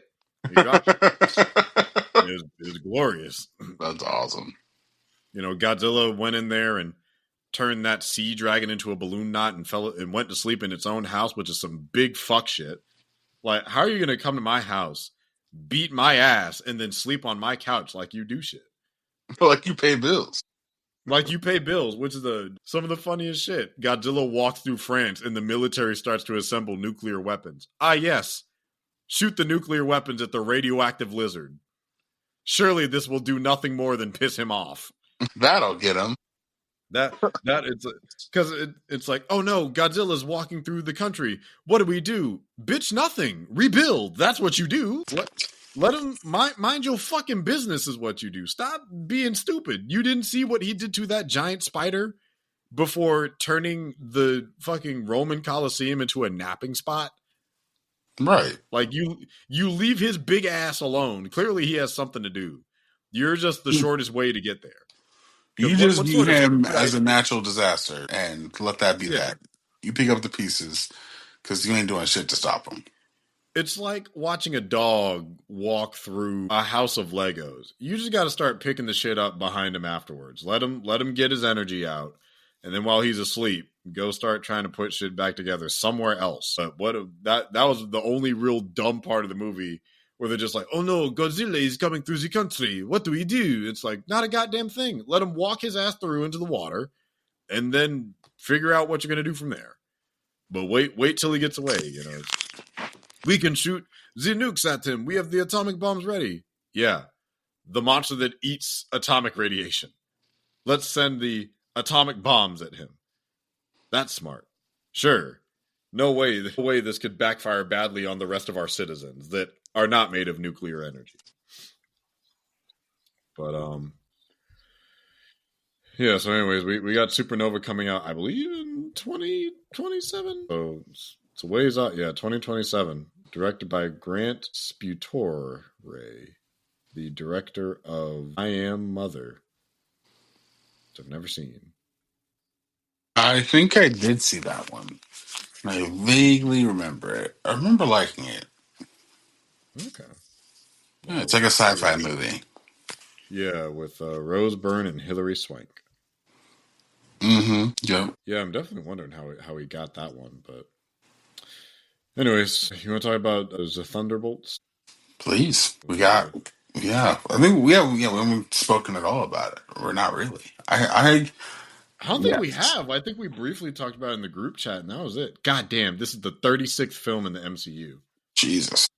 We are on 36. Shit. We were talking about Final Destination earlier. And Final Destination 4 happened while the MCU was already enacted. And then there's 5, which happened the same year as Cap 1 and Thor 1.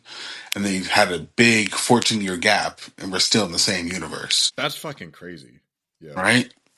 The gap between Final Destination 5 and Bloodlines, like fucking 20 movies released.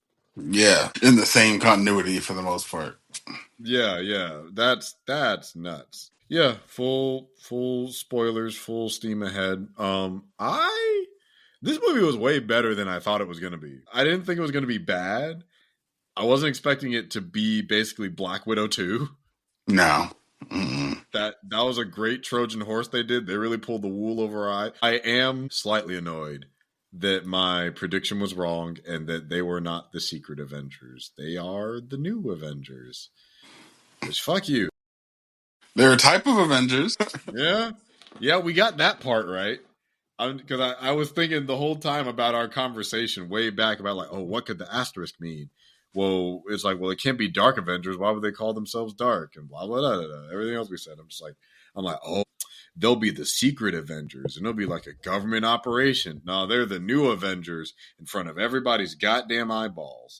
But it seems like they're hated and divisive as hell, which, makes sense Yeah, for the world. yeah. I really like the music in the movie too. Like not just the needle drops, but the score I thought was very. It stood out a lot more than most movies do, aside from like the Michael Giacchino stores. So I was very impressed with that. I thought it was.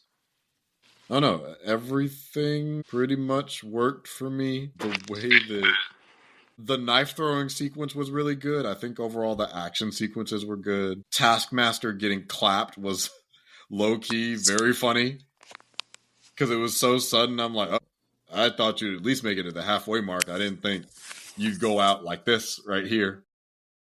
Your first scene. Yeah, your first, last, and only scene. Right, and Marvel really tried. Well, I guess they tried for half a second. Did they? Not really, because they had a trailer where Taskmaster was in the Avengers Tower with them, and then the next trailer, she wasn't there. Yeah, nice misdirect on that one. I don't know who forgot that in the editing bay, but Right, y'all couldn't even commit. Y'all couldn't even yeah, commit to the it's like line. that. I think it was. I want to say it was Jake Schreier in an interview where he was saying something along the lines of like, "Well, we were trying to make a call about like what stakes to have in the movie that ultimately resonated with us or led to us, killing off Taskmaster. So we thought it'd be a good way to establish the stakes. We know that this character is very important to a lot of people. I'm like, which Taskmaster from the movies? No, no. Taskmaster from the comic books, yeah, for sure. Movies, Right, that was a very low stakes thing you guys just did. She's a villain who didn't talk, and then she got her freedom back. And as soon as she get her freedom back, you shoot her in the fucking face. So right? Like disrespected as she hell. took her mask down for 5 seconds, put that shit right back on. It just goes cute, cute, cute, cute, cute, cute, cute. Like I don't know if you follow that one girl on Instagram that be doing like the faces or whatnot, the black girl, and she just kind of Yeah, yeah, yeah. That's what Taskmaster did in the movie. She just looked at him. She was like, tink, tink, tink, shield, shield, throw knife, plot, plot, plot. Her fucking little smolder. Her fucking big ass smolder. I kind of feel bad for the actress because imagine you get called back. They're like, "Congratulations!" I think her name is Olga. I was it's Olapina. Hold up. No, that I think I accidentally said the name of a girl I went to high school with. Her name is Olga Kurilenko. Oh, she's Ukrainian. Oh, that's crazy. But she, imagine you get the phone call. It's like, "Hey, girl, we need you back for another Marvel movie." Wonderful. Finally, another time to show off my acting chops. You're dying in 5 minutes. So it's a daily shoot that I'm doing. It will be a short week. Okay, thank you. Just in time to come back for lunch. A check is a check. You check as you check as you check. As long as I see the name Kevin Feige, that's all that matters. Click. Yeah. God damn. But I Real really shame. liked what they did with Bob. I was very impressed with. But by comic book movie, by superhero movie standards, I'm impressed with what they did with Bob. Same. And then tying his mental health issues into Yelena's issues, and then using the void as a thing to, highlight that and bring connection to them. Yeah, I was really impressed. But I had two thoughts while watching it. Okay. One, I thought Bill Pullman or Lewis Pullman was great. But I was like, Dang, if Stephen Young was supposed to be this character, what would that have looked Man, like? don't get me started. I'm like, and they knew when it, because they didn't change because there were a couple times when they're talking about, oh yeah, he's practically invincible. Like, okay, we get it. It was supposed to be him. And the comment that's kind of got on my nerves were like, oh, thank God he got recast. We need somebody to play Mr. Negative. I'm like, isn't Mr. Negative Chinese? Right, he's Korean. He's Korean. Like, sorry, you racist. Not all Asian people look alike. Right.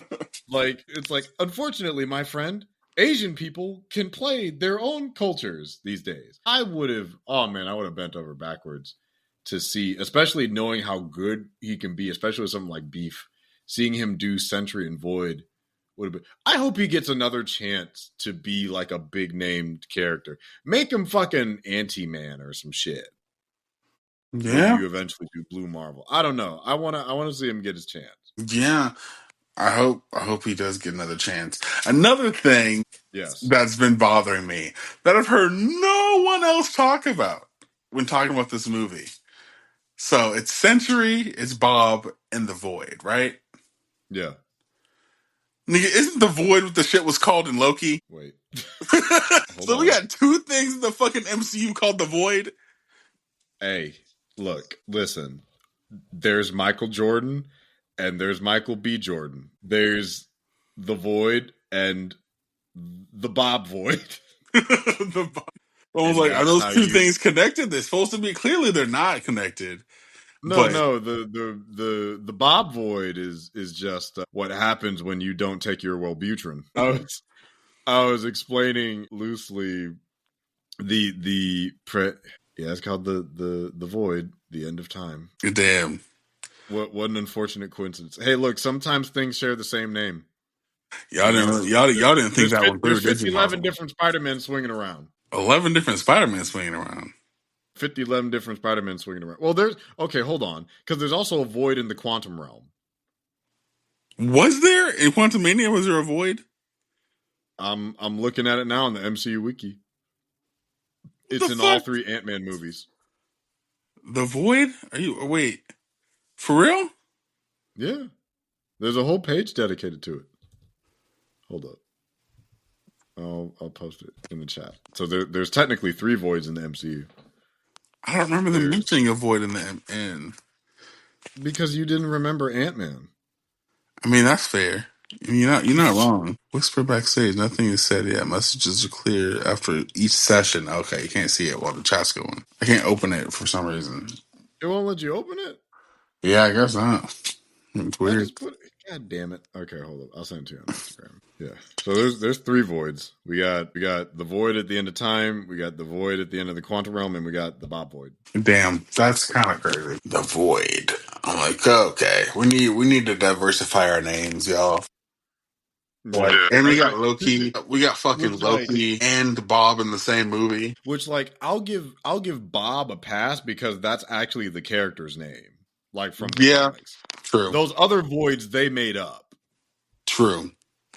So it's like Bob has always been Bob Reynolds, the Sentry, and the Void. He's always had those 3. Oh yeah. So I was telling Cam about the premise of essentially like Bob Reynolds' character in Marvel Comics, and how I love the fact that you essentially have this character that's theoretically stronger than Superman if you actually look up his power set. It's kind of insane how broken they made him, which I understand why they kind of tried to get rid of him, and now they have brought him back and given all of his powers to a black lady with cerebral palsy. Wait, what? I'm not kidding. In the comics? Yes. Huh. Yeah. Sentry died, got resurrected during a Doctor Strange event. His zombie corpse, escaped from like the end of the afterlife and transferred his powers into 6 people. Of course, the one white teenage boy went crazy with it and was like taking out all of the people of color that also had the Sentry powers and stealing their powers.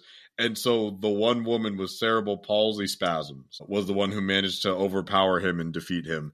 And she is now the hero Solaris and has all of the Sentry powers. which include but are not limited to molecular matter manipulation and functional immortality. Oh, what the fuck? Yeah. I was looking at his Marvel Wiki page the other day. I'm like, what in the fuck were they doing when they made his big ass? But yeah, I was explaining what Bob in the comics was like, and I'm like, I love the phenomena where you've basically made this character that's like Superman times 1,000, and how do you stop him, from becoming the evil version of all of that shit? Is just medication. Yeah, it's wild. Okay, longest character in the MCU battle, right? We got Century, we got Wanda, we got Captain Marvel, and we got the homegirl from Secret Invasion. Why you put her in that lineup? You didn't put my girl Monica in there. Like, you can't even remember her name. Emilia Clarke from Secret Invasion. You don't even remember old Super Skrull. What the fuck was her? I don't remember her name. But she Don't was ask me to powers. remember. I don't remember. She had all the powers in the MCU. Yeah, I know. Fucking Captain Planet. I remember. She's a hero. Gonna take the evil Skrull down to zero. We may never see that girl ever again, which is hilarious. We will not see her ever again. If we see her in Secret Wars, I highly doubt it.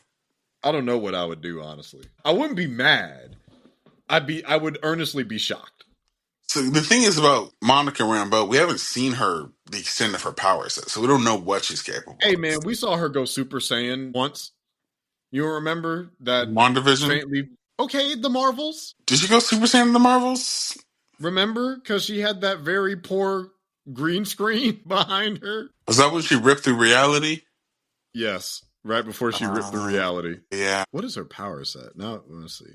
She definitely, enhanced physiology, strength, durability, speed, agility, stamina, reflexes. I do think it's wild that, that movie was the catalyst for introducing the X-Men, but she's not part of the chair list in fucking Doom. Well, not the list we saw, because there's probably a lot of people in that shit, too. Oh, true. People, we don't know about. Yeah, because I think they're still trying to work out if Spider-Man's going to be in the movie. Yeah, so electromagnetic manipulation. I'd say she's up there. I'd say she's probably a little bit below Carol because she has less experience, but she's definitely above. She might be on par with Super Skrull. Because electromagnetism, that's crazy. That you could shut somebody's brain off with that shit. True. Like you could really cut the lights off in a bitch. Cook that motherfucker, right? Yeah, because your brain communicates through electromagnetic pulses. So if you just and you're done, niggas are dead. Bye. Yeah, you going for the long sleep. Right. But to bring it back to the movie. Yes. Well, what were you saying originally about the most powerful in the MCU? I was saying that I think Century might be the most powerful in the MCU thus far, if we're not counting Emilia Clarke. But then we got Wanda's power set is more about reality manipulation than it is about like physical strength. So I'm like, okay, who would actually win that battle? Like, I think between Captain Marvel and Century would win. Yeah, I'd agree. Between Sentry and Wanda, I don't know. Wanda was making niggas into spaghetti, so I think Wanda might take that. Because but we also saw him melt bullets. Yeah, he has matter manipulation and heat generation and telepathy and telekinesis. My fear is that Doomsday is going to do to Bob/Sentry what Infinity War did to Hulk. Just to display how powerful Dr. Doom is. No, what they're gonna do is Doom is gonna grab him by the back of his head and shove some busaprone in his mouth. Relax. My God, is that fast acting relief? Is that extended relief? Exactly. What the doctor ordered. Gonna smack him with some Lexapro and just. I'm sorry, guys. I tried to do the best I could. Say, trust me, I'm a doctor. See, that's hilarious. That's how he'd take him out. Wanda, he'd just like magic up some little kids. It's like, see, you go be a mother. Yay! I'm not crazy anymore. Yeah, pretty much. Yeah, it's like that. All of those problems have tangible solutions. It's like, oh, I was like, I'm gonna stop you, Doctor Doom. I'm gonna melt the mask off your face, and just flicks Alexa Pro, and what was that? Zoloft, motherfucker. My emotions stabilizing. The regular. My emotions regulated. I'm gonna go seek therapy and possibly get a dog to help me manage this. I'm gonna go for a walk.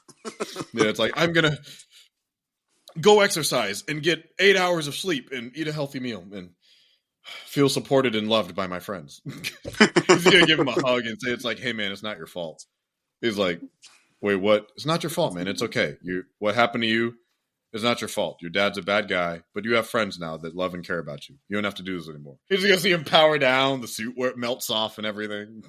Stops being depressed. It's like, oh my God, I didn't know this is what I needed. It's like, how the I know everybody's weakness. Bob, a loving and caring family.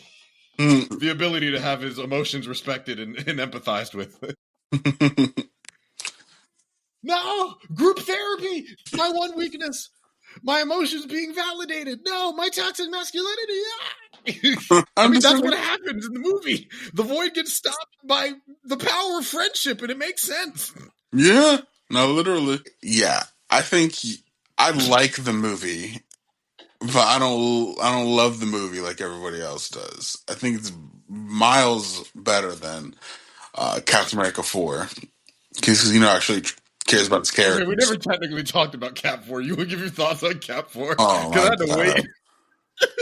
Cap 4 is it's like the epitome of a cable movie. It's like you put it on in the background. You said the show's made for TV. This shit was made for TV. You're gonna watch this shit on TNT. You're gonna show your middle America dad this Captain America movie. And you know what? It's gonna be a fine time. You don't have to think about it too hard. It's a very spineless movie to take any sort of stance on anything. God forbid I firmly believe that they had a political message in that movie, and that shit got neutered. I think we did talk about it last time. I think we did have a conversation. Did we talk about it last time, or did we talk about it when I went to see you? I know we talked about it when I saw you. I don't remember if we talked. Maybe we did. I don't know. But I think the movie was wasted. I felt like it's interesting because I had a similar feeling about the representation of Sam and Bucky, both in Cap 4 and Thunderbolts. That being, they didn't really give us any additional information or insight into who those men were within their respective films. Yes, I can. Because, or not even because, and they give them less stuff to do emotionally and character wise than in their own series together, which is sad. And go ahead. I'll let you finish. No. I just think it was sad, but I feel like even though it shouldn't be this way, on my second viewing of Thunderbolts, is a little bit more forgivable because he's like the veteran character of that group, So I'm like, I'm the guy who's been through it. You guys need to deal with your shit. I've already dealt with my shit, and I'm here to bring you guys together. I feel like I'm like, okay, for that type of role, sure, you can do that. I would have still liked you to have had something like, why the fuck you're a congressman? They never explained that. Because they didn't hint at that shit in Falcon Winter Soldier. They said it in a line during the Cap 4, and then by the time we get to Thunderbolts, he just is. And we never really find out why he's going after Val. He just already is going after Val. So I felt like she's evil. Because she's evil. She is evil, but But yeah, I'm just like, okay, I feel like we're missing some information here as to how you got involved in the first place. So I feel like he was kind of shortchanged, but his position in the story, I guess, is serviceable. But Ghost got done the fucking dirtiest to me because that girl didn't get a goddamn arc. We didn't learn any more information about her. When we literally have a premise of a guy who goes into your head and sees your fucking backstory and your traumas, and she's the only one that didn't get shit. Did Red Guardian get it? No, but he was there to more so support Yelena and be comic relief. So it really didn't leave Ghost with much. She helped them break out of the room, and then she helped them break out of the other place, and that's really all she did the entire film. She was just there. Which is a shame because I like her outfit more, and I feel like she has things to do that advance the plot forward, but she doesn't have much in terms of like character progression. Which is sad because I'm like, damn. Outside of Black Which apparently Panther, she had more when Taskmaster had more to do, but they cut Taskmaster's part, which I guess by proxy cut hers too, that is true. I do remember because they that. were Yeah, supposed to be like friendly. yeah, which would have been great. Give those two something to bounce off of. Yeah. I think there's a, it's. I like that. Red Guardian and Yelena are together. But you know what I really would have wanted? I would have wanted to see Yelena and Kate Bishop back together because those two characters are fucking just so dynamic and so magnetic They together. they have really good chemistry with one another. And like they're both legacy heroes, but both just keep it a stack better than the original heroes in the MCU. They're both legacy characters of. You know I'm right. I'm I'm not agreeing with you on the record. I'm not agreeing with you on the record. I'm not setting myself up like that. I ain't gonna say nothing to that. Nick, you thought we were finna agree? So you think Jeremy Renner's? Let me know. You think Jeremy Renner's Hawkeye is more interesting than Haley Steinfeld's Hawkeye is? Okay, damn. You think Yelena's? You think Scarlett Johansson's Black Widow is more interesting than Yelena? No, I don't. I can I can agree that their successors have more interesting character developments than their predecessors. That's what Yes, happens when you run a franchise for 20 years. yes. Which thankfully is It also helps that they have fantastic actresses behind them too. that part as well, because I'm like, those are two actresses that I'm surprised have not worked together before or since that movie, because I feel like they have kind of similar sensibilities. But the fact that Florence Pugh is playing like a Russian chick kind of gives them some diversity in that area. Yeah, I just think it's strange that Kate Bishop's going to be on the Young Avengers and then Yelena's on the New Avengers. Because I'm like, I feel like y'all ain't too far in age. Well, I think so part of the issue with Young Avengers too is by the time they actually have a Young Avengers, them motherfuckers gonna be our age now. Right, exactly. Like everybody gonna be in there like Spider Man's gonna be in mid college. True. So I don't know what to tell you, dog, but Yeah, it's a yeah. I don't know how the fuck they're gonna do that, but to bring it back to the topic at hand here, yeah, yeah. With us, I we want to talk about liked, Thunderbolts and everything. yeah, I liked what they were doing with Yelena and Bob Mm-hmm. individually than I did the plot as a whole. I thought that they tease some stuff with Valentina to make her more Mm-hmm. interesting, but ultimately, at the end of the day, she just wants power, and she Yeah. wheels her way back to getting power. And they kind of like left Bucky's thread kind of untied because, like, oh, Wendell Pierce, who, funny enough, was in both a Marvel and DC movie this year, and Superman and Good for Thunderbolts. him. I didn't Yeah, notice that. That's a good point. Good for Wendell. good for He can Wendell act. Pierce. He He's a can. very talented actor. He's great. But yeah, he had his congresswoman was like, we had a nice juicy packet to take Valentina down, which That's that theme we were talking about with Superman, all that legal red tape and legislation when somebody could yep, just put belt to ass. Some yep, people just need an ass whooping. 100%. Yes, they do. But on second viewing, I was like, oh, okay. The Thunderbolts was their ace in the hole to getting Valentina, but Valentina flipped that and made them the new face, and they're like, well, we own you now. So, Mm-hmm. but the thing is, it doesn't fucking. I think it's cool from like a outside PR perspective to do the Mm-hmm. twist, but from like an internal movie logic, I don't think it makes fucking sense that Bucky's on that team, especially if he's friends with Sam. I was like, you was about to take this girl to fucking jail, but now she made you a new Avenger. So you're like, all right, it's cool. You can be out. I'm like, what? I don't know. That part don't make sense to me. But Mm, I think the emotional stakes of Elena and Bob and then what they teased with John Walker, that stuff is strong enough to hold the movie up where the other flaws are not as in your okay. face are more forgivable because the Mm. character work is so strong.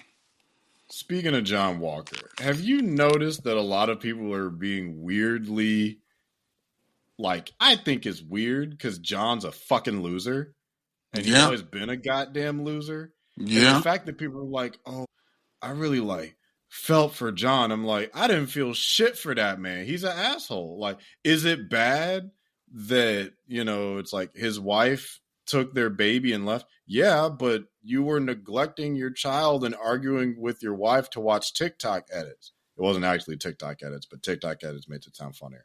But so it's like you should have been an active parent, and maybe your black queen wouldn't have left. Sounds like a personal problem, bro. Take some accountability.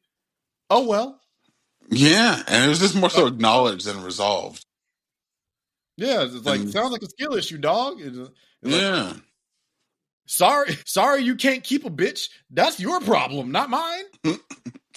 I wish we would have, at the end there, spent some more time in each of their shame rooms to see how they overcame to come together. I feel like that would have also Mm-hmm. enhanced the story.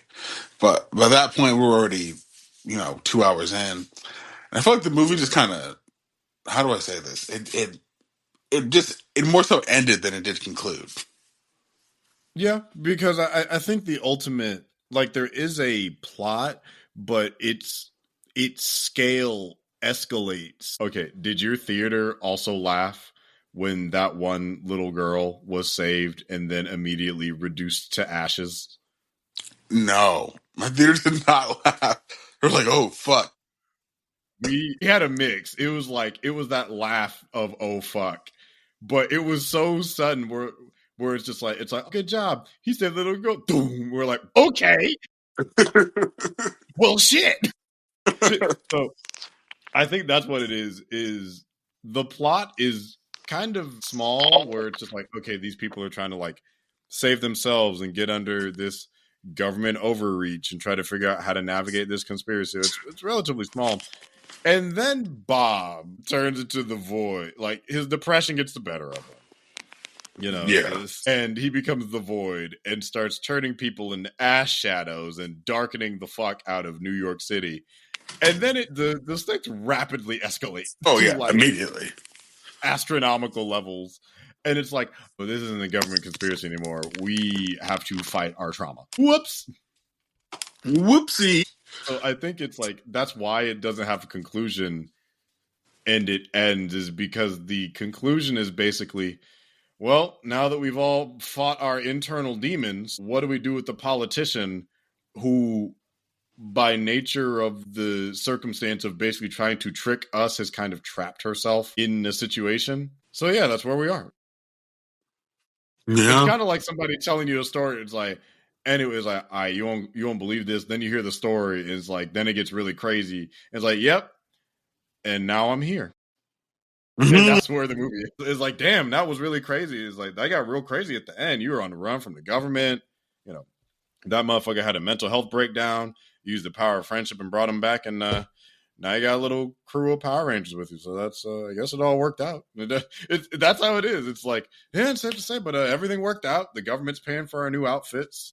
We're fighting some licensing and contract agreements with the original Avengers, but hey, we Yeah, here. it's interesting because I feel like there was less action in the movie than I was expecting because there's a lot of more character stuff because they had obviously the Yeah. four-way fight in the beginning. Hmm. I guess we kind of had that fight in the hallway as they were escaping.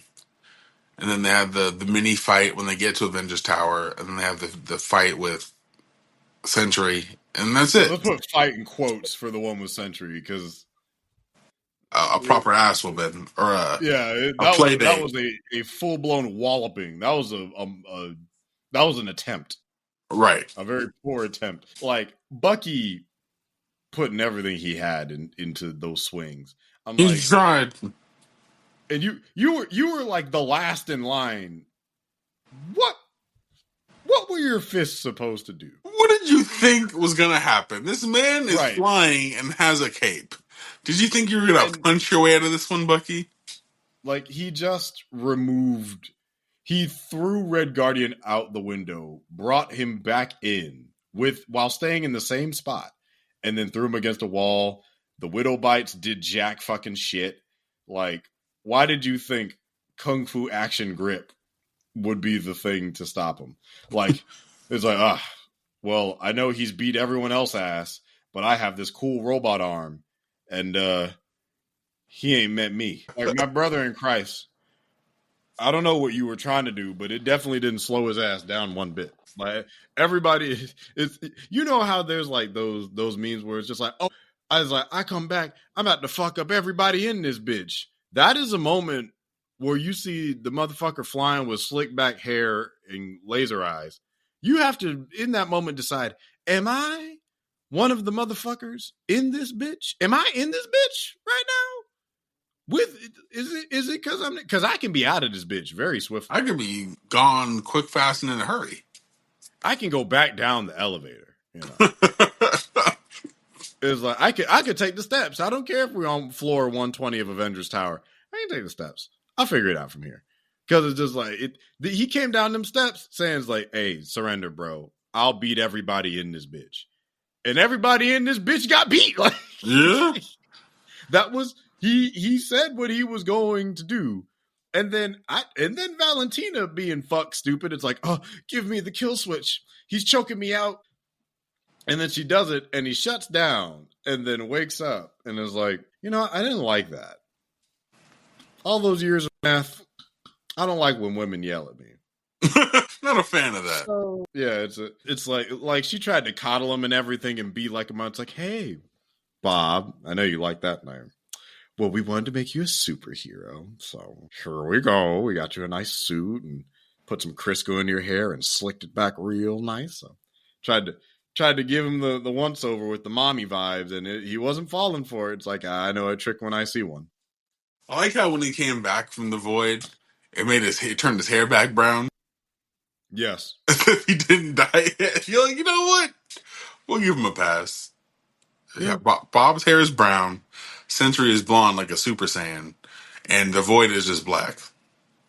Bro, I did like that when he was the Void, he basically turned into a Heartless from Kingdom Hearts. That gave me a hearty chuckle because it was just a black. I'm curious how they did that effect because there was a part of me that's like, okay, that's a black costume that he has, and his eyes are yellow.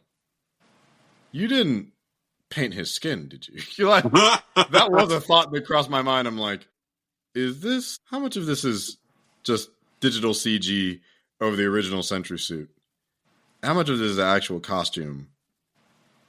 And then where's the human being? Yeah, I wish, this is the smallest nitpick. I wish his yellow eyes were a little bit more prominent because like you could barely see the yellow in his eyes. Yeah, you could. It was really cool. Had I not been looking to find his eyes, I would have missed it. Right. But it was a super cool effect that they did. Him turning people into shadows was crazy, though. It really was. Because, like, all you just, boom. Yeah, I don't know how y'all going to beat this one. It's kind of tough. Also, when the fuck is this happening? Is this happening, one, really where the fuck are the Avengers or any fucking sort of hero? Nigga, where's Spider-Man? Where is Daredevil? Supposed to do to this? I don't know. Swing. He's turning people into ash and dust. You saw what he did to that helicopter? Like, the fuck is Shang-Chi supposed to do? Well, he's on the other side of the country. He's in fucking California. He ain't do shit from over there.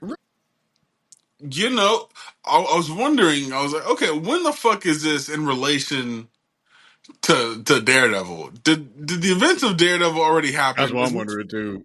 Is martial law already in effect?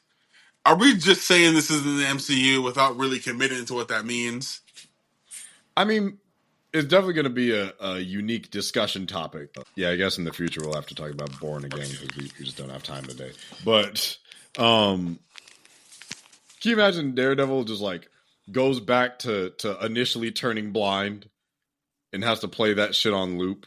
Oh God, no! You know it would be really bad. Never mind. I was gonna make an X-Men reference. Might be a little too grim, No, too you can light do it. over here. No, I'm not. Okay. I'm not gonna do it. I was ready for it. Nah. No, I'm not gonna. No, I'm not gonna have to scrub through this audio and take out the thing I said because it comes across as bad. Is that bad, huh? I sent it to you on Instagram there, but yeah, it's like I'm trying to think. It's like overall, man, I think the movie is very strong. Really nice score. This is one of the few times where like the color grading works for me because of the tone of it. I do like what it has to say about like specifically men's mental health, especially men that are like survivors of trauma and child abuse Drug and abuse. also and drug abuse and struggling with addiction because like the number of times that he mentions like it's tough being somebody that was a former meth addict and just looking for opportunity. I liked Bill Pullman's Lewis Pullman. performance here. Which one was he? Lewis? Bill's his daddy. But you're correct. I said Bill. Bill was on my mind. I like Lewis Pullman's performance. It's as someone that has seen the type of person he is portraying pretty regularly. He does he did a weirdly accurate job at it.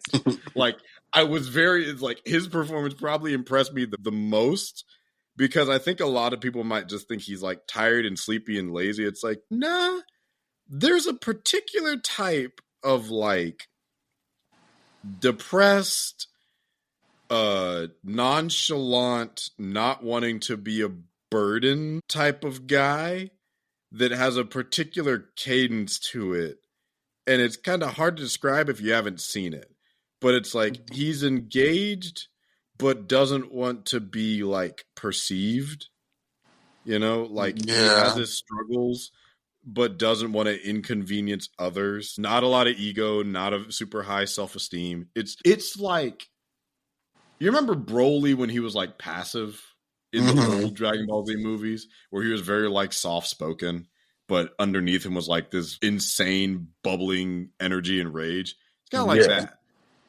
Where it's like Yeah, you for don't even know what sure. you're capable of for better and for worse. That's kind of what it's like here, except with like a superhero twist. No, I think they did it really well. He's definitely fits in a very unique space amongst the Yeah, pantheon of MCU heroes. Um, yeah. yeah, no, we got a former drug addict with. Are we saying the Century with Bob Century in the Void? Are we counting that as DID, or are we leaving that exclusively for our boy Moon Knight? So the crazy thing is, I thought he had like a DID diagnosis in the comics. Apparently, he's well. It's Schizophrenic. not like it's agoraphobic, paranoid, schizophrenic, and GAD. I don't know if he counts as schizophrenic in the movie. I don't know. Yeah, I don't. They didn't have any voices or any like vision, so I wouldn't say that he's schizophrenic. I feel like our boy from fucking not the boys. What was it? The spinoff of the boys, Gen Z. I feel like he's schizophrenic. Yes, yeah, yeah, Sam from Gen Z. yeah. Now, Yeah, it's like GAD I could believe. Substance use disorder could also believe. DID actually I would say the MCU version I think would fit closely because he does have the trauma informed aspect of it that could lead to a split. But it sounds like the trauma is a mixture of his childhood, his experiences with just like being unhoused and shit like that, and then I think the straw that broke the camel's back I think was him being tested by the government. yeah. So I think So that was like what finally broke it, but as it broke it also manifested with powers. yeah, But he also seems to recall them. That's the only thing, is usually I guess that's the fantastical point, is that if he has alters, it sounds like he's cognizant of them in terms of like well, he can Bob, kind of communicate. he lost his memory at the end. He's like, "What the fuck happened, guys?" Oh, okay, then it is DID. But the way they did Century, I'm like, are we counting that as a separate identity? Would you say that was I still Bob, or was that a different dude? Because Bob knew about the Sentry. but I don't know if he remembered everything. Yeah, and it seems like he didn't remember everything as the Void. So I guess it's really just Bob without powers, Bob with powers as one side, and then the Void is another side. Okay. So Because at the end of the credits, he was like, "I can't Sentry be is the." Super Saiyan Bob. Because at the end of the credits, which the Russos directed, they specifically made a point of Yeah. saying, "I can't be the Sentry without the other guy." Which I'm like, Yes. okay, That which kind of that's hints how. that he's going to become the Sentry in this movie. Yeah. At least that's what they're teasing. I don't know if that. I don't know You if the talking about Sentry is for Doom? in. I don't know if the Sentry is in Doomsday or Doomsday's not a comic, but I don't know if he's in Secret Wars or not. But I'm curious to see how they I utilize don't. that or walk that line. I don't think he was. It could have been a spinoff or something.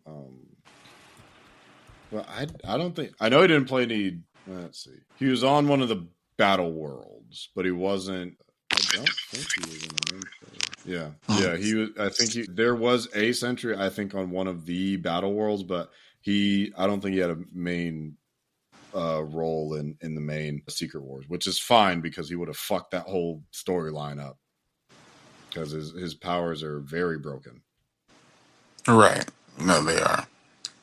Like they're okay. I think I read the book he was in because I think he was in the Civil War Battle World issue, which is interesting. But yeah, no, yeah, he would have bust that thing away. Like you think he's bad in the MCU? I'll send you his comic page. If you just scroll down to his powers and his attributes, it just gets worse Oh, from there. Sentries. Yeah, Yeah, he's broken. He's broken as fuck. And they have, even though he's already powerful as hell in the MCU, they had to scale some of that back for reasonability. yeah. Like it's like, all right, man, we gotta, we want to have a story at least a little bit. I feel like it's Like funny. there, Marvel is finally getting their fucked up version of a Superman in their universe the same year that Superman is coming back into the DCU. yeah, because like congratulations, we got Superman with PTSD, Right. in some form of like agoraphobia before we got like a proper Superman. Yeah. What did you think of the post credit scene, and what did you think of the reveal that they're a new Avengers? Like, what was your reaction in the theaters? I dug it. I liked their outfits that they had at the end. It is telling that, Sentry is basically there to hold down the fort. So I was intrigued with just like this new normal that they were establishing in terms of like dynamic, how they get along and everything is intriguing. But having Avengers copyright and the new Avengers or Avengers with a Z or however you want to define it with their symbol, I think it'll make for a very interesting parallel going into Doomsday of like, okay, are we going to unite these two teams? Because especially because they're led by Steve's best friends and also the false Captain America on one of the teams. Well, I think it's a Um, little unclear if if Bucky was the leader, if Helena was the leader. I thought it was. Yeah, I guess that's a good point. It was kind of ambiguous. I would figure they'd be Bucky though, Well, Bucky was just on because. the front of the cereal box, so maybe it is Bucky. Yeah, it's not because Bucky's a man, but it's like Yelena is so generally inclined to work solo, and Bucky has more experience, I think, working on teams because he was on the other Avengers. So it's like Was I he? think it would I don't make know if more Bucky sense ever for him. became an Avenger in the MCU. He was in Infinity War. Just because he was in Infinity War doesn't mean he was an Avenger. They were fighting a Yeah, fucking. everybody was an Avenger. They were fighting the planet invasion. Okay, and he was in Endgame too. When they all came back. When he said Avengers Assemble, was he not in that bitch? So you mean all of Kamar-Taj's fucking Avengers? Yes. That's fucking okay. Anyone that was at that fight, congratulations. Welcome to the Avengers. He said Avengers Assemble, them hoes assembled. They did that movie. Assemble. That's still glorious. That moment, even though not a Mhm. damn soul could hear what the fuck he's saying, but it was just Yeah, for Avengers assemble, What'd he say? Huh? What? We're running. Oh, we're assemble, running now. Okay. assemble. But we're already here. What do you mean? Avengers! Eat that man's ass. What? That man! Get his ass! Get in that. The Brooklyn and Steve comes out, beat his ass. I could do this all day. Whoop that trick! Whoop that trick! But yeah, no, it's like that's something that I need to mention. When the post-credit scene happened, I don't know what this person was experiencing. I saw it opening Thursday night. The person like 2 rows behind me, I think, was having an orgasm. Oh, what? Like when they saw when he saw the new suits and everything was gearing up, and then the teaser was coming, and like it's like unidentified object, coming through the portal. And it's like, oh my god, oh my god, oh my god. And then it shows like the 4, and I just hear behind me, oh my god, it's happening! Oh my god! I'm like, did this just climax of the Fantastic Four? Oh my god! I'm like, look, I'm excited too, but damn! Shit went on for like, he was feeling it. I'm like, look, no one is excited for the Fantastic Four as that person is. Right. Give it to like, him. Let him have his own theater watching it. Yeah, like that low key made the movie. I'm like, what a beautiful way to end it. Somebody who had a climactic finish. I'm like, that's something. I'm like, damn, the movie was that fucking good. I'm like, I'm glad somebody had an amazing time. I had a great time, but yeah, you had a phenomenal time. You were turning the fuck up when you saw that 4 come across the screen. You must be a Pedro Pascal stan. All right, I hope you cleaned up as soon as you walked out of that auditorium. Right, because I got up. And what was even crazier is like, I saw that guy had a girl next to him. I'm like, it's like your girlfriend let you let one loose. Right. About the number 4. You I can't literally imagine what 3, 2, and 1 do to you. You, in the most literal sense, just had an orgasm. Yeah, like I think that's the first time I heard one in real life. I'm like, that's beautiful. Good for him. It's like I'm glad that people enjoy things. I just was not expecting that for fucking Thunderbolts. Of all movies. Speaking of, can we acknowledge that the fact that there is not a single fucking connection between Thunderbolt Ross and the Thunderbolts team? Nope. I'm like, damn, you would think. It was related to a Based on our childhood fucking soccer team in Ohio, which is, yes, it is hilarious. This movie was pretty funny too. I think I laughed at all the jokes. I didn't have any issues with any of the jokes. Yeah. I know people complain about MCU humor when that's just called how people, for the most part, talk nowadays. But all the jokes, like, got a chuckle or a straight up laugh out of me. Like was it Valentina that called fucking John Walker out about his shit, about just like look, it's not our fault that your wife left you. It's like, ooh. Yeah. I think in my theory, everyone was just like, ooh, a little harsh, wasn't it? God damn. I mean, he deserved it, but damn. Yeah, they did a boy like that. But yeah, it is crazy. This movie had exactly 0 to do with Thunderbolt Ross, which is very funny in retrospect. That they, because again, this movie was definitely supposed to be Black Widow 2. They're like, well, the first Black Widow didn't go too well. And despite the fact that Florence Pugh is one of the 6 white women that all white men love and adore, for good reason, she's an extremely talented actress. But it's like, I don't know if we want to sell it like that. It's like, what if we just make it a side Avengers movie, a stealth Avengers movie? It's like, you know what, you might be onto something. Yeah, might be cooking there. You're onto something. Yeah, it's like, yeah, how like Quantumania was a stealth Fantastic Four movie. Yeah, I know, straight up. Straight the hell up. It's a shame. It could have been so much better, but, it happened. It came and it went, and now we're here. Yep. Like a fart in the wind. It was here, stunk a little bit. You savored the scent, and then it passed on. R.I.P. R.I.P. Yeah, I don't know. We have any final words on Thunderbolt? No. I feel pretty complete. Okay. I'd be inclined to agree. It's yep. But yeah, man. So I think that'll do it for us this go round for the show. I intend for us to keep it under 2 hours, but hey, we here. We ball. Yeah, like a tampon on a bad day, we up in this bitch. Where do the people find you at? That's hilarious. Where can the people find and follow you at, bro? Oh my god, y'all can find me on Real Rejects. You can find me at Instagram at the real Aaron Alexander. That's real like real life, and then on TikTok at the real Aaron Alexander, like real like film real. None of the places. Yeah, if you're looking for me, you can find me on YouTube at Will the Greatest, on Instagram and Threads, also at Will the Greatest, and TikTok at Will the Greatest. Yeah, send in question with the hashtag AskAce so we can answer your questions. Let us know your thoughts on any of the topics we talked about today.